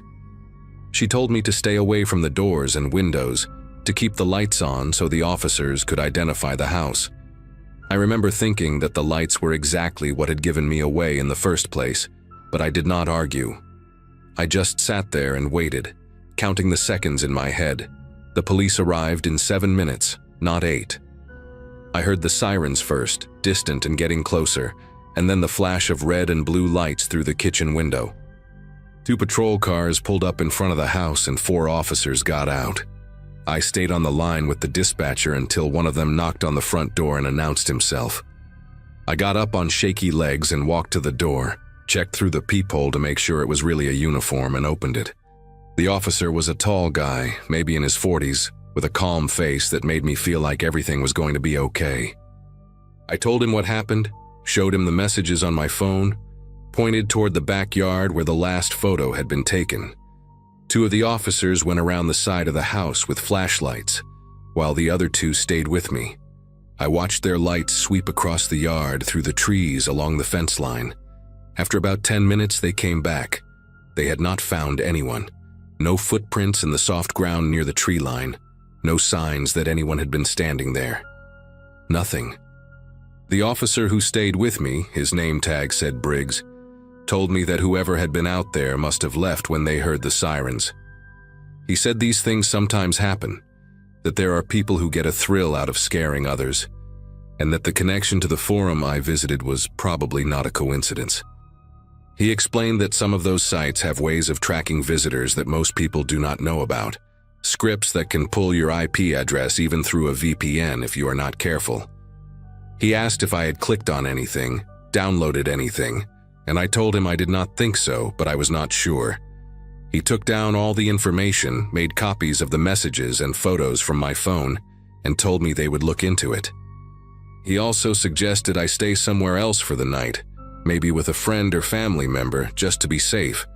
I called Ben again, and this time he picked up. I could barely explain what happened without crying. He said he would leave the conference first thing in the morning and drive straight home. I spent that night at the Nelsons' house, sitting in their guest room with the lights on, unable to sleep. Ben got home the next afternoon and we went through the house together, room by room, checking every lock, every window, every corner. Nothing was disturbed. Nothing was missing. It was like that night had never happened, except for the photos still saved on my phone and the police report with my name on it. The detective assigned to the case called me twice over the following weeks, but he never had any real updates. The phone number that sent the messages was traced to a burner, purchased with cash somewhere in Chicago, already deactivated by the time they looked into it. The photos had no metadata, no GPS coordinates, nothing that could tell them where they came from or who took them. The forum I visited was gone too. I tried to find it again a few days later, just to show Ben what I had seen, but every link led nowhere. It was like it had been erased from the internet completely. The detective said that was common with those kinds of sites, that they appear and disappear all the time to avoid detection. He told me to let him know if anything else happened, but nothing ever did. That was almost 2 years ago. I still live in the same house, still drive down the same street, still wave at the Nelsons when I see them outside. Ben and I got a security system installed, cameras on every corner of the property, motion sensors, the whole setup. I check the footage sometimes, late at night when I cannot sleep, scrolling through hours of empty driveway and still trees. I have never seen anything unusual. No figures standing at the edge of the yard. No shadows moving where they should not be. Whoever was out there that night, whatever they wanted, they got it and moved on. Or maybe they are still watching from somewhere I cannot see, waiting for something I do not understand. I do not know which possibility scares me more. What I do know is that I will never visit a site like that again, and I will never forget how it felt to see my own silhouette in a photo I did not take. Some doors, once you open them, you cannot close. You just have to hope that whatever came through decides to leave on its own.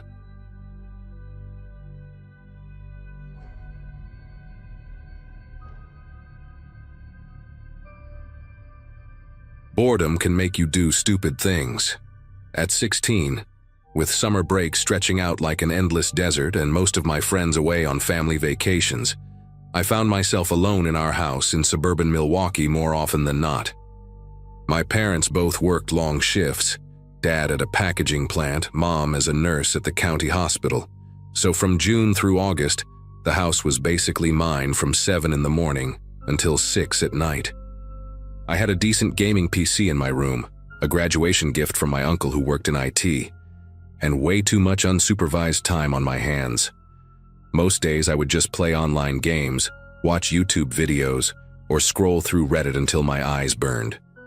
But that particular summer, around mid-July 2024, I got curious about something I had only heard whispers about in gaming forums and edgy corners of the internet: the deep web. It started innocently enough, or at least that is what I told myself. I downloaded Tor after watching a few videos about internet privacy and how journalists in dangerous countries used it to communicate safely. The first few sites I visited were boring, just forums about cryptocurrency, some libraries of old books, nothing exciting. But then I stumbled into the stranger corners. Not the illegal marketplaces or anything that extreme. I was curious, not suicidal. But forums where people discussed hacking, shared supposedly leaked documents, and posted cryptic threads about corporate surveillance. One forum in particular caught my attention. It was called the Null Archive, and it presented itself as a community of digital privacy advocates. The interface was ugly, all dark backgrounds and green text like something from an old movie about hackers. I created an account with a fake email and a username I thought was clever at the time: ShadowBite16. I lurked for a few days, reading threads, never posting anything. I figured as long as I did not interact, I was safe. I could not have been more wrong. About 3 weeks into my little exploration phase, I got a private message. The notification icon turned red while I was scrolling through a thread about VPN vulnerabilities, and my first thought was that it must be some kind of automated welcome message or spam. The username that sent it was adminnull7, and the message itself was short, almost casual in tone. It just said, "You should be more careful, ShadowBite. Your OPSEC is terrible. Check your downloads folder." I remember staring at those words for a full minute, trying to convince myself it was a prank, some kind of hazing ritual the forum did to new members. But something in my gut told me to actually check. I minimized Tor and opened my downloads folder, and there it was. A text file I had never seen before, dated that same day, named helloshadow.txt. I had not downloaded anything. I had not clicked any links. The file had just appeared on my computer like it had always been there. I wish I could say I was smart enough to shut everything down right then, pull the plug on my PC, and never look back. But curiosity is a powerful drug, especially when you are 16 and think you are invincible. I opened the text file. Inside was a list, and when I started reading it, my whole body went cold in a way I had never experienced before. It was my browser history from the past month, not just from Tor, but from Chrome too. Every single site I had visited laid out in neat chronological order. Below that was a list of the photos saved on my computer, including the file names of pictures I had taken on my phone and transferred over. Then came my school schedule for the upcoming semester, pulled from an email I had received from Roosevelt High 2 weeks earlier. And at the very bottom, in plain text like it was nothing special at all, was my home address. My actual home address, the house where I was sitting alone at that very moment, reading words that a stranger had somehow planted on my computer. I slammed my laptop shut like it was on fire. My heart was beating so fast I could hear it pounding in my ears, and for a long moment I just sat there in my dim bedroom, staring at the closed computer like it might spring open on its own. The house felt different now, bigger and emptier than it had 5 minutes ago. Every creak of the floorboards, every hum of the air conditioning made me jump.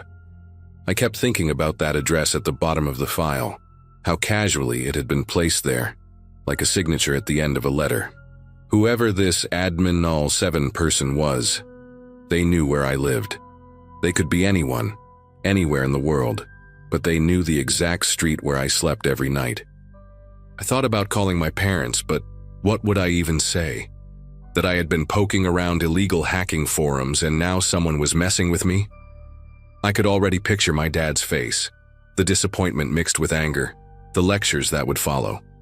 So I did nothing. I just sat there in the growing dark, too scared to open my computer again. but too ashamed to ask for help. After maybe an hour of sitting paralyzed in my room, I finally worked up the nerve to open the laptop again. There was another message waiting in my null archive inbox, sent about 20 minutes after the first one. "Relax," it said. "I am not the one you need to worry about. I am the one warning you. Someone on this forum has been running a data harvesting operation for months. They target new accounts, especially ones with weak security like yours. Your device was compromised the moment you created your account. Keylogger, remote access, the whole package. I am an admin here, and I have seen what happens to people who ignore this. Delete your account, wipe your hard drive, and pray they have not already sold your information. This is not a joke." There was a second file attached to this message, and against every instinct screaming at me to stop, I downloaded it. It was a screenshot of a conversation in some other chat platform I did not recognize, all in a language that looked like Russian. But in the middle of the conversation, highlighted in yellow, was my username, ShadowBite16, followed by a dollar amount, $200. Someone was selling access to my computer, my files, my life, for $200. The next few hours were a blur of panic and frantic Googling. I searched for what to do if your computer has a keylogger, how to tell if someone has remote access to your PC, what happens when your personal information gets sold online. The answers I found only made things worse. Keyloggers could capture every password I had ever typed, my email, my social media, the Amazon account I used to buy video games with a prepaid card. Remote access meant someone could turn on my webcam without the light coming on, could watch me sitting in my room without me ever knowing. And once your data was sold, there was no taking it back. It could be copied, shared, resold 100 times over, passed around like trading cards among people who made their living exploiting strangers. I thought about all the things saved on my computer, family photos from vacations, pictures of my little sister's birthday party last year, screenshots of conversations with friends. Nothing illegal, nothing even embarrassing really, but all of it suddenly felt exposed, violated, like someone had gone through my dresser drawers and touched everything I owned. I unplugged my webcam with trembling fingers and put a piece of electrical tape over the built-in camera on my laptop for good measure. Around 9 that night, my phone buzzed with a text from a number I did not recognize. The message contained nothing but a photo, a picture of my house taken from across the street, the living room windows glowing yellow in the summer darkness. I could see the silhouette of our couch through the curtains, the flickering blue light of the TV my dad must have left on that morning. Below the image was a single line of text. "Nice place. You should really close your blinds at night." I dropped the phone like it had burned me. For a moment I could not breathe, could not think, could not do anything but stand frozen in the middle of my bedroom with every light suddenly feeling too bright and every shadow too deep. Someone was outside. Someone had been standing across the street from my house taking pictures, and now they wanted me to know it. This was not some faceless hacker on the other side of the world anymore. This was someone close enough to see my living room, someone who knew I was home alone, and wanted me to understand just how vulnerable I really was. I ran through the house closing every blind, locking every door, checking every window twice. My hands would not stop shaking as I pulled the curtains shut in the living room, and I kept imagining eyes watching me from the darkness outside, tracking my movements through the gaps in the fabric. When I finished, I sat on the kitchen floor with my back against the refrigerator, knees pulled up to my chest, phone clutched in my sweaty palm. I wanted to call my parents so badly it hurt, but the shame was like a physical weight pressing down on my chest. How could I explain this? How could I tell them that their son had been stupid enough to wander into corners of the internet he had no business visiting, and now someone was stalking him because of it? I thought about calling the police, but what would I even report? Someone took a picture of my house? Someone sent me a text message? I could already hear how ridiculous it would sound, could already see the skeptical look on some officer's face as I tried to explain the deep web and keyloggers. And data harvesting to someone who probably still used their birthday as a password. So I just sat there on the cold tile floor, watching the minutes tick by on the microwave clock, waiting for my parents to come home and trying not to cry. My mom walked through the door around 10:30, and the relief I felt at the sound of her keys in the lock was so overwhelming that I almost broke down right there in the kitchen. But I held it together, told her I was just getting a late snack, tried to make my voice sound normal, even though it felt like my throat was filled with sand. She looked tired from her shift and did not seem to notice anything wrong, just kissed the top of my head and went upstairs to shower. Dad came home about an hour later, and by then I had retreated to my room, lying in bed with the lights off, staring at the ceiling and jumping at every sound. I did not sleep that night. Every time I started to drift off, my phone would light up with another message from that unknown number. Sometimes just a single emoji, a smiley face or a waving hand. Sometimes a few words like, "Still awake?" or "Try to get some rest, big day tomorrow." They knew I was not sleeping. They knew I was lying there in the dark, terrified, and they were enjoying it. By the time the sun started coming up, I'd received 17 messages, and each one felt like a finger poking at an open wound, reminding me that there was nowhere I could hide. The next morning, I made a decision.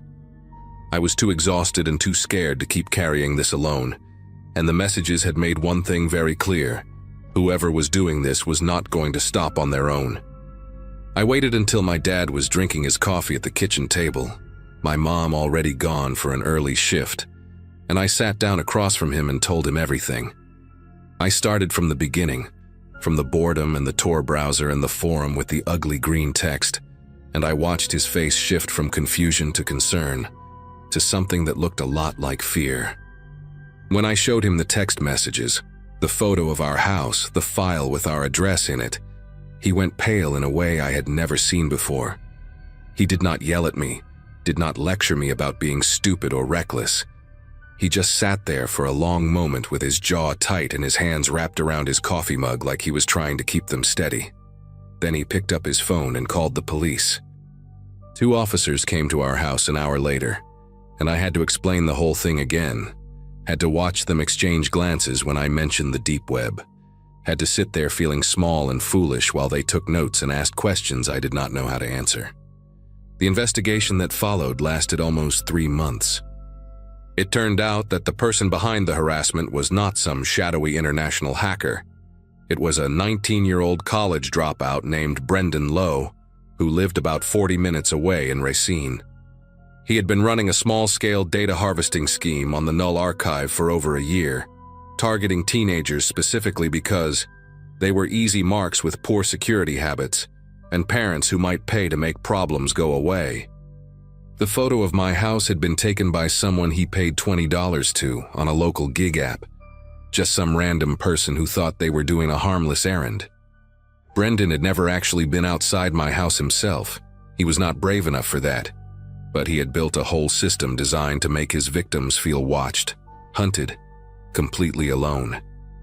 The police found files on his computer from dozens of kids like me, folders full of personal information he had collected and either sold or used for blackmail. I was lucky, they told me. I came forward before he had a chance to do any real damage with my data. Other kids had not been so fortunate. Some had paid him money to leave them alone. Others had their photos posted on revenge websites. A few had their identities stolen in ways that took years to untangle. Brendan was arrested and eventually pleaded guilty to multiple counts of computer fraud, identity theft, and cyber stalking. He got 6 years in federal prison, which felt like both too much and not nearly enough. It has been almost a year and a half since all of this happened, and I still think about it more often than I would like to admit.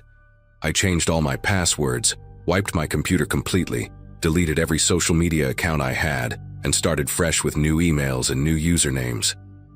My parents installed better security software on all our devices and had a long conversation with me about internet safety that I actually listened to this time. But some things you cannot just delete or reset. I still get a jolt of panic whenever my phone buzzes with a text from a number I do not recognize. I still close my blinds before the sun goes down, every single night, even in winter when it gets dark by 5. And sometimes, When I am lying in bed trying to fall asleep, I think about how close I came to having my whole life ruined by a bored college dropout in Racine, who saw me as nothing more than a username and a dollar sign. The internet is not some separate world that exists apart from real life. It is a door, and once you open it, you cannot always control who walks through. I learned that lesson the hard way, and I am sharing this because maybe someone reading this is sitting alone in their room right now, thinking about exploring some dark corner of the web just to see what is out there. Trust me when I say this. Whatever you think you might find, it is not worth what you might lose.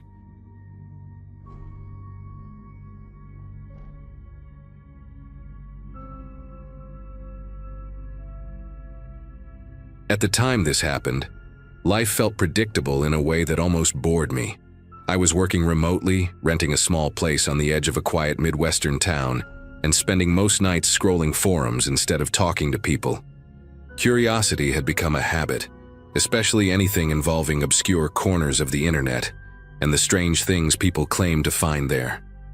That's how I came across an ad for a dark web mystery box labeled "Authentic Unclaimed Items," written in sloppy text with no branding and no explanation. The price was low enough to feel reckless, but not stupid, which probably says more about my mindset than I'd like to admit. I told myself it was just leftover junk from storage lockers or abandoned mail. Nothing dangerous, nothing real, just something to break the routine and give me a story to read later. I placed the order late at night and closed my laptop, already forgetting about it. For a few days, life went on exactly the same. The package arrived wrapped in plain brown layers with no return address, heavier than I expected.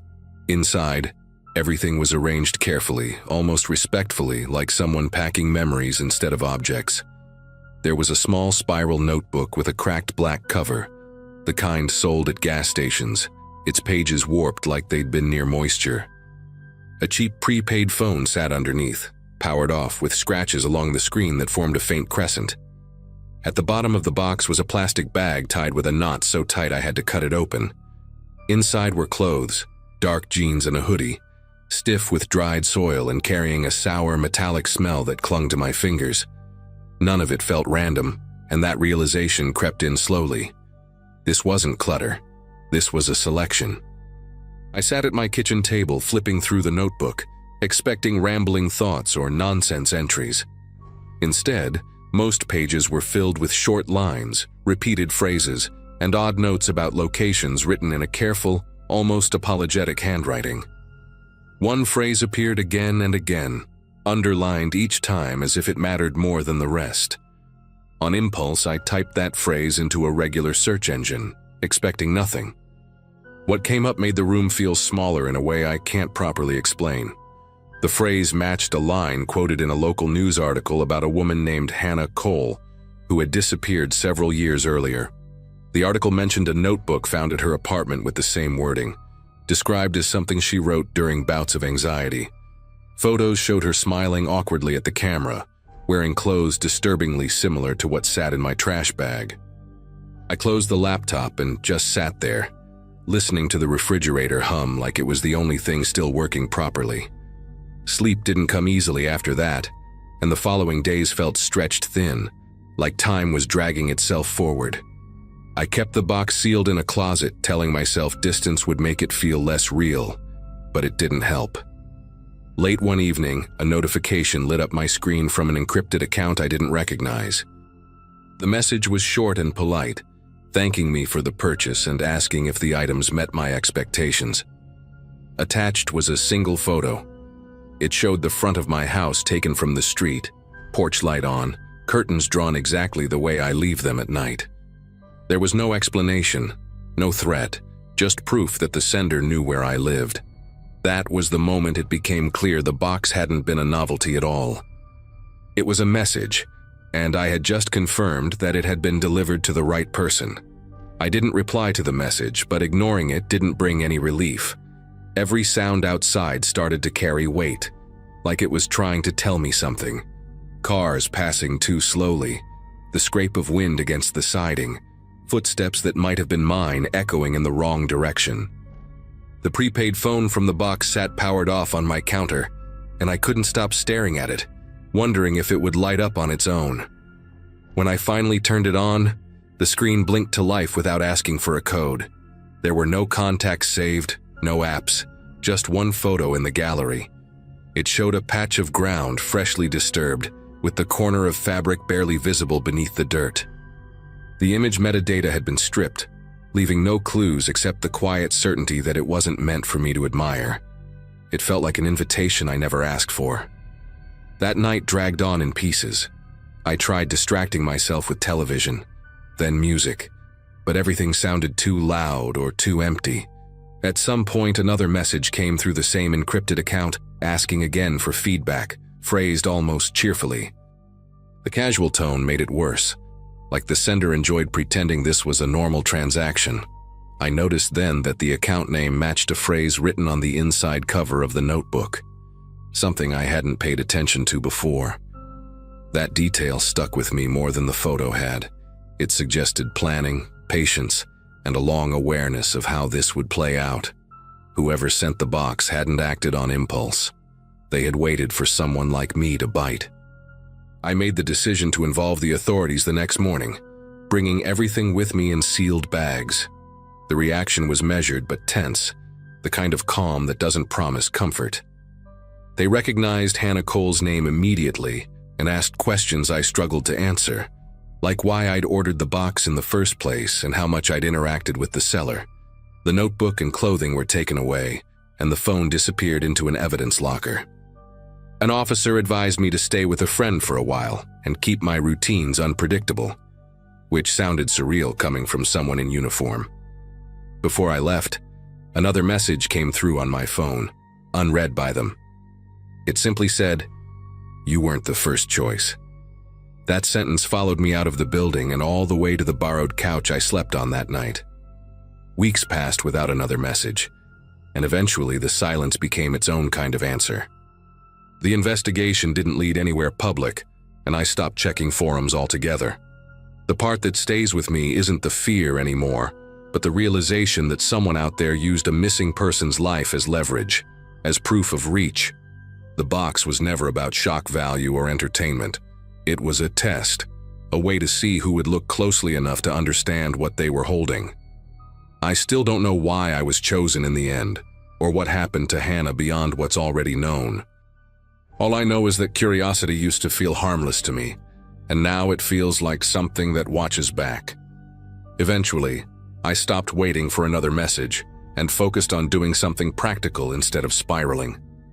I moved out of that house entirely. Not dramatically, just quietly, packing my things over a weekend and leaving no forwarding address tied to my name. I changed numbers, scrubbed old accounts, and abandoned the online spaces where I'd first found the listing. It wasn't about running away so much as removing myself from the path I'd unknowingly stepped onto. The authorities never told me outright to disappear, but their silence said enough. No updates, no reassurance. Just the understanding that some doors, once opened, don't close cleanly. I told myself relocation was temporary, a pause until the anxiety eased. Deep down, I knew it was permanent. Months later, a detective contacted me once more, asking if I'd noticed anything unusual after the move. Nothing had arrived, no photos, no messages, no reminders. The seller's account had vanished, along with the listing, as if it had never existed. The case tied to the notebook remained unresolved, officially still open, unofficially stalled. They believed the box had been assembled years earlier and circulated deliberately, passed from seller to seller as a kind of credential, proof of proximity, proof of history, proof that the person behind the screen wasn't bluffing. Hearing that reframed everything. I hadn't been targeted for who I was, but for who I represented. Someone curious enough to open the box and careful enough to understand it. I still think about the moment I clicked buy, how casual it felt, how small the decision seemed. The unsettling part isn't the threat that followed, but the professionalism of it all. No rage, no urgency, just calm confirmation that access existed. Whoever sent that box didn't need to act further. The message had landed. I was aware now, and awareness was the point. Sometimes I imagine that box sitting on another kitchen table somewhere, opened by someone else, starting the same chain of recognition. That thought keeps me grounded in a strange way. It reminds me that survival isn't always dramatic. Sometimes it's just knowing when to stop looking. These days, my life looks ordinary again from the outside. New routines, new surroundings, fewer late nights online. I don't chase mysteries anymore, and I don't open doors just because they're there. When people joke about dark web stories or mystery boxes, I stay quiet. There are things that exist solely to confirm they can reach you, not to entertain you. I learned that lesson without anyone knocking on my door or saying my name out loud, and I'm grateful for that. If this story sounds restrained or unfinished, that's because it is. Some experiences don't end with answers. They end with distance, and that's the best outcome I could have hoped for.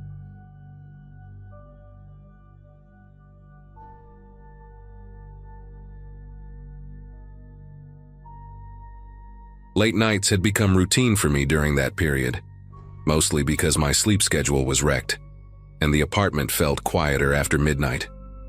I'm Jason, and at the time I lived alone in a small rented place above a closed-down bookstore, working remote tech support and barely seeing anyone in person. Most evenings ended the same way: cheap takeout, dim desk lamp, laptop open, headphones on. That night wasn't special in any obvious way, and that's probably why it stuck with me so hard later. I remember the faint hum of my old ceiling fan and the way the hallway light outside my door flickered every few minutes. I had been bouncing between forums out of boredom, clicking links without much thought. Curiosity won over common sense like it usually does when you're tired and alone. Eventually, I ended up on an anonymous video chat site, buried deep behind a string of links I probably shouldn't have followed. The connection took longer than usual, showing a black screen and distorted audio pops before stabilizing. When the other person appeared, the feed was grainy and low-lit, just a vague outline of a head and shoulders. The voice came through clear, calm, and strangely relaxed, asking generic questions about music and work. I answered casually, leaning back in my chair, not giving away anything personal. A minute or two in, the tone shifted without warning.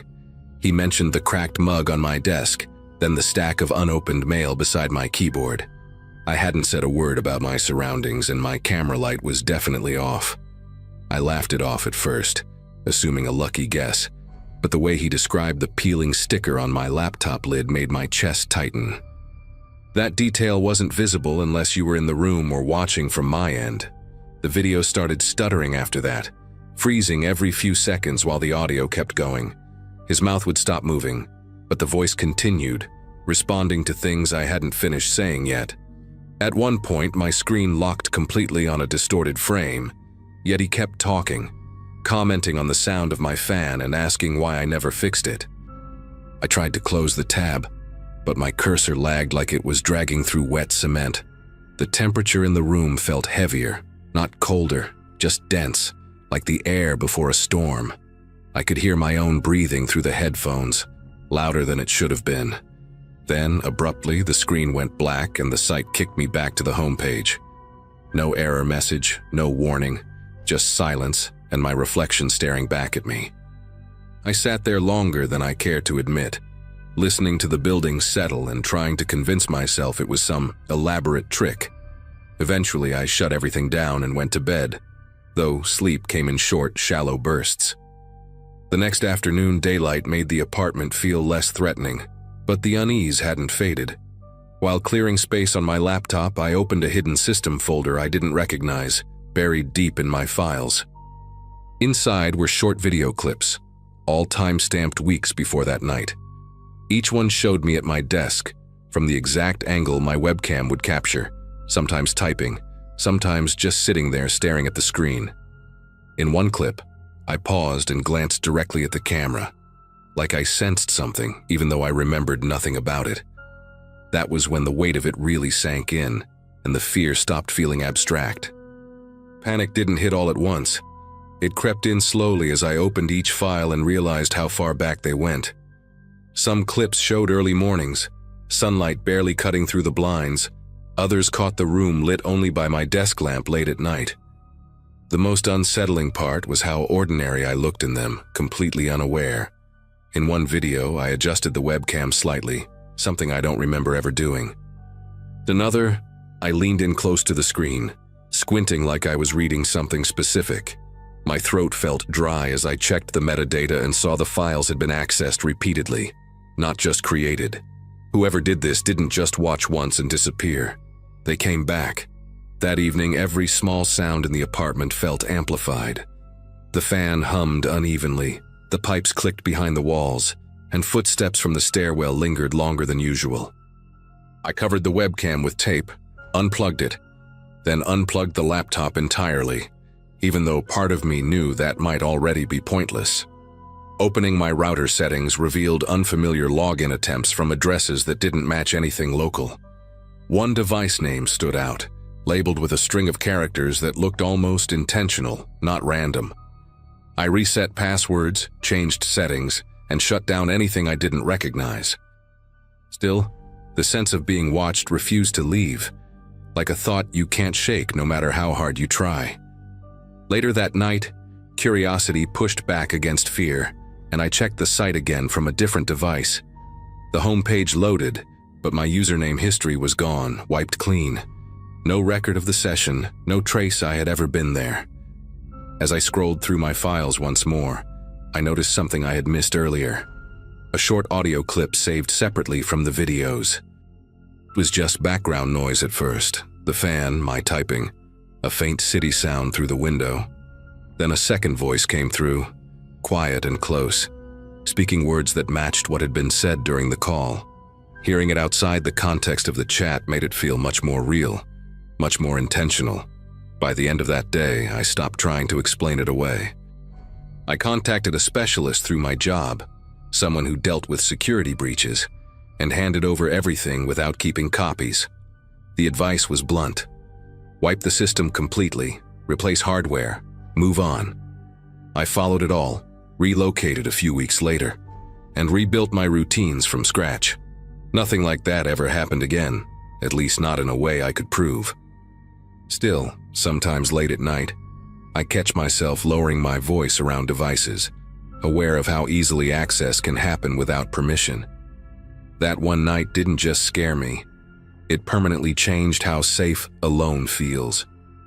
Months passed, and the fear dulled into something quieter but heavier. Life looked normal on the surface again. New apartment, new laptop, new routines. Still, certain habits never left. I positioned screens away from where I slept, avoided mirrors reflecting monitors, and shut devices down completely instead of letting them rest. Friends noticed I flinched when video calls lagged or audio desynced, but I never explained why. Talking about it felt pointless, like trying to describe a sound you only hear in dreams. Part of me hoped that by staying silent, whatever had happened would lose interest. Another part knew silence had never really stopped anyone before. One evening, curiosity pulled me back to my old backups, the ones I'd stored on an external drive and sworn not to touch. I plugged it in, half expecting nothing to load, half expecting something worse. Most of the data was gone, corrupted during the wipe process, but one folder remained intact. Inside was a single text file I didn't remember creating. The contents were short, written like notes, describing my habits in unsettling detail. When I stayed up late, how often I paced while thinking, which nights I talked to myself without realizing it. At the bottom was a line mentioning the video chat, phrased like an observation rather than a memory. That was the moment I understood this wasn't random curiosity on someone else's part. It was study. I deleted the file, formatted the drive, and destroyed it physically this time. Not out of panic, but decision. There was no winning by trying to understand the person behind it. No closure waiting in more evidence. I reported what little I still had through proper channels and accepted that I might never get answers. What mattered more was reclaiming some sense of control, even if it was symbolic. I started leaving lights on, keeping curtains open at night and refusing to let fear dictate every choice. The feeling of being observed slowly faded into the background. Never gone, but no longer consuming everything. Toggle. Now, when people talk casually about anonymous platforms or joke about webcams watching them, I don't laugh along. I listen. I know how ordinary that night felt before it turned strange, how easily curiosity slipped into vulnerability. Nothing dramatic ever followed. No knock at the door. No final message explaining it all. It simply stopped. And somehow that silence is what unsettles me most. Whatever crossed into my life that night didn't need to announce itself again. It already knew enough.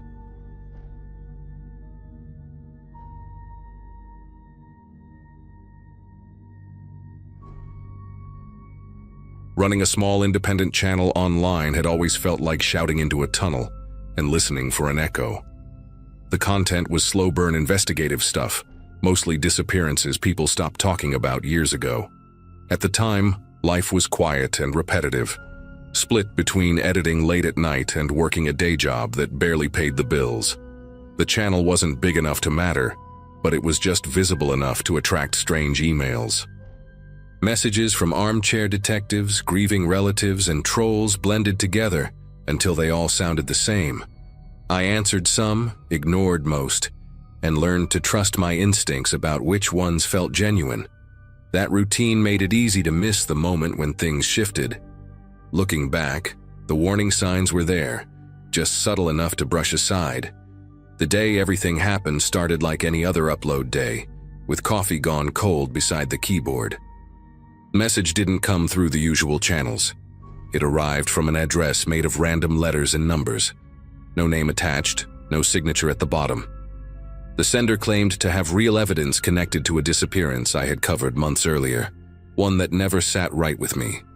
They referenced details I had never made public, including a misfiled report number and a witness statement that vanished from public records. That alone was unsettling, but curiosity has a way of pushing past caution.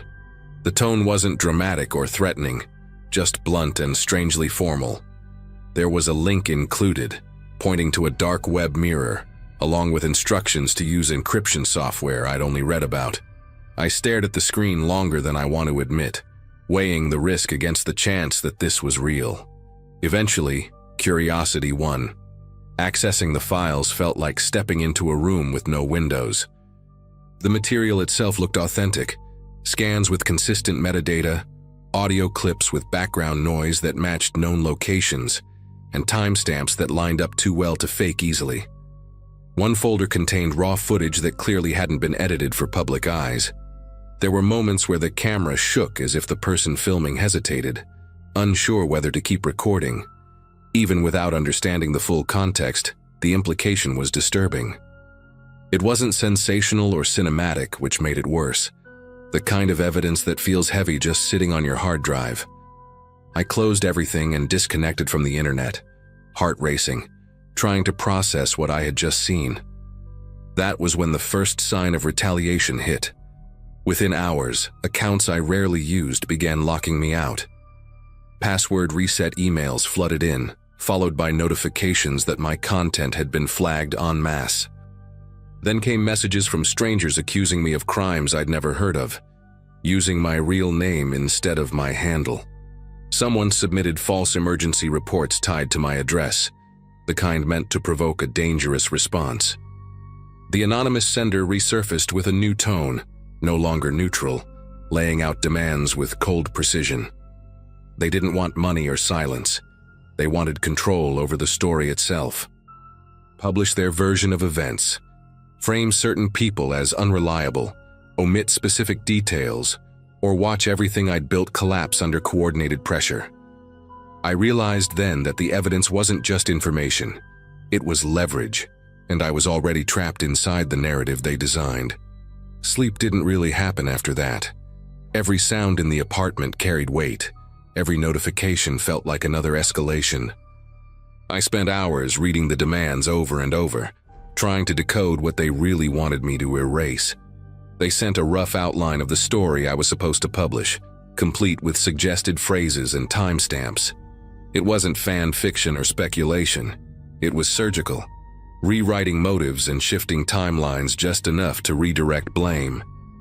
What scared me most was how confident they sounded, like they already knew what I would do next. They referenced private drafts from my editing software, sentences I had deleted and never uploaded. That meant they had been inside my system longer than I realized. The sense of being observed didn't come from paranoia anymore. It came from receipts. I tried reaching out for advice carefully, using devices that hadn't been connected to my home network. A journalist friend responded cautiously, urging me to stop engaging and preserve everything.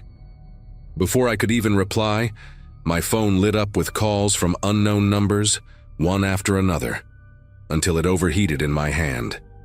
Voicemails followed, robotic at first, then unsettlingly human, accusing me of interference. Online, threads popped up dissecting my personal life with eerie accuracy, listing old addresses, relatives, even a photo taken through a window I never remembered posing for. None of it asked for ransom. It was all pressure, tightening minute by minute, designed to isolate me until compliance felt like relief. I understood then that this wasn't about hiding the truth, but reshaping it. The breaking point came when a patrol car showed up outside my building after a fabricated welfare check. Watching through the blinds as officers knocked on my door was surreal, like seeing a scene from my own channel play out in real time. I managed to explain enough to avoid escalation, but the message was clear. They could reach into the physical world whenever they wanted. Another encrypted message arrived shortly after, acknowledging the visit with disturbing casualness. The sender reminded me that narratives don't need to be true to be effective, only consistent and loud. I felt backed into a corner where every option carried risk.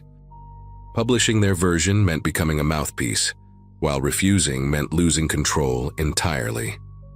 I made a decision that afternoon, driven less by bravery and more by exhaustion.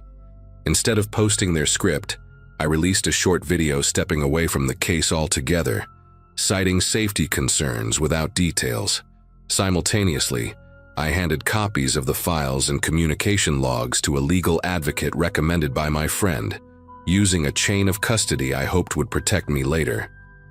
The retaliation didn't stop immediately, but it lost momentum, like a storm running out of fuel. Accounts quieted, false reports ceased, and the anonymous messages slowed to silence.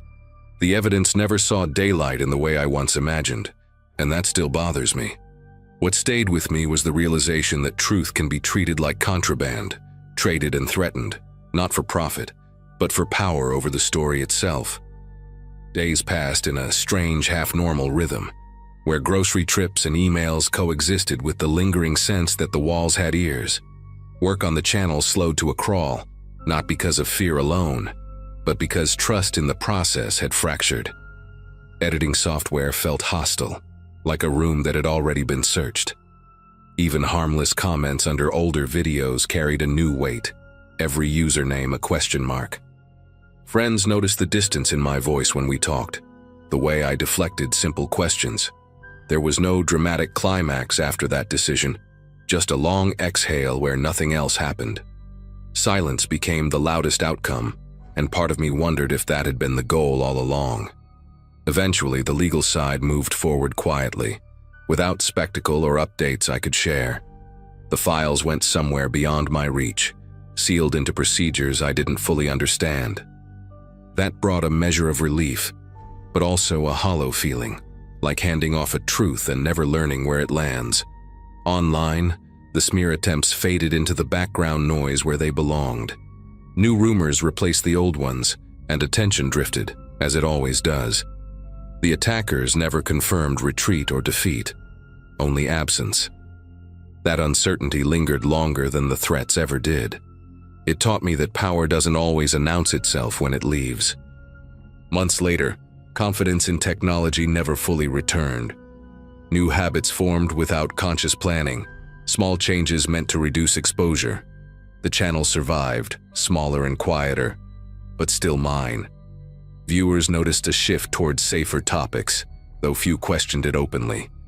Those who did received vague answers, because specifics still felt dangerous to share. The experience stripped away the illusion that independent creators operate outside influence. Influence just wears different clothes at smaller scales. Control doesn't need a headline to function.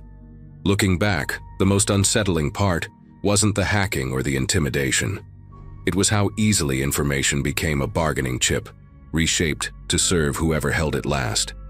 Evidence that should have clarified a disappearance instead became a weapon to rewrite it.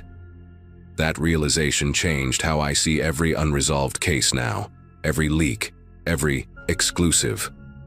Some truths aren't buried because they're lost, but because someone is actively deciding which version survives.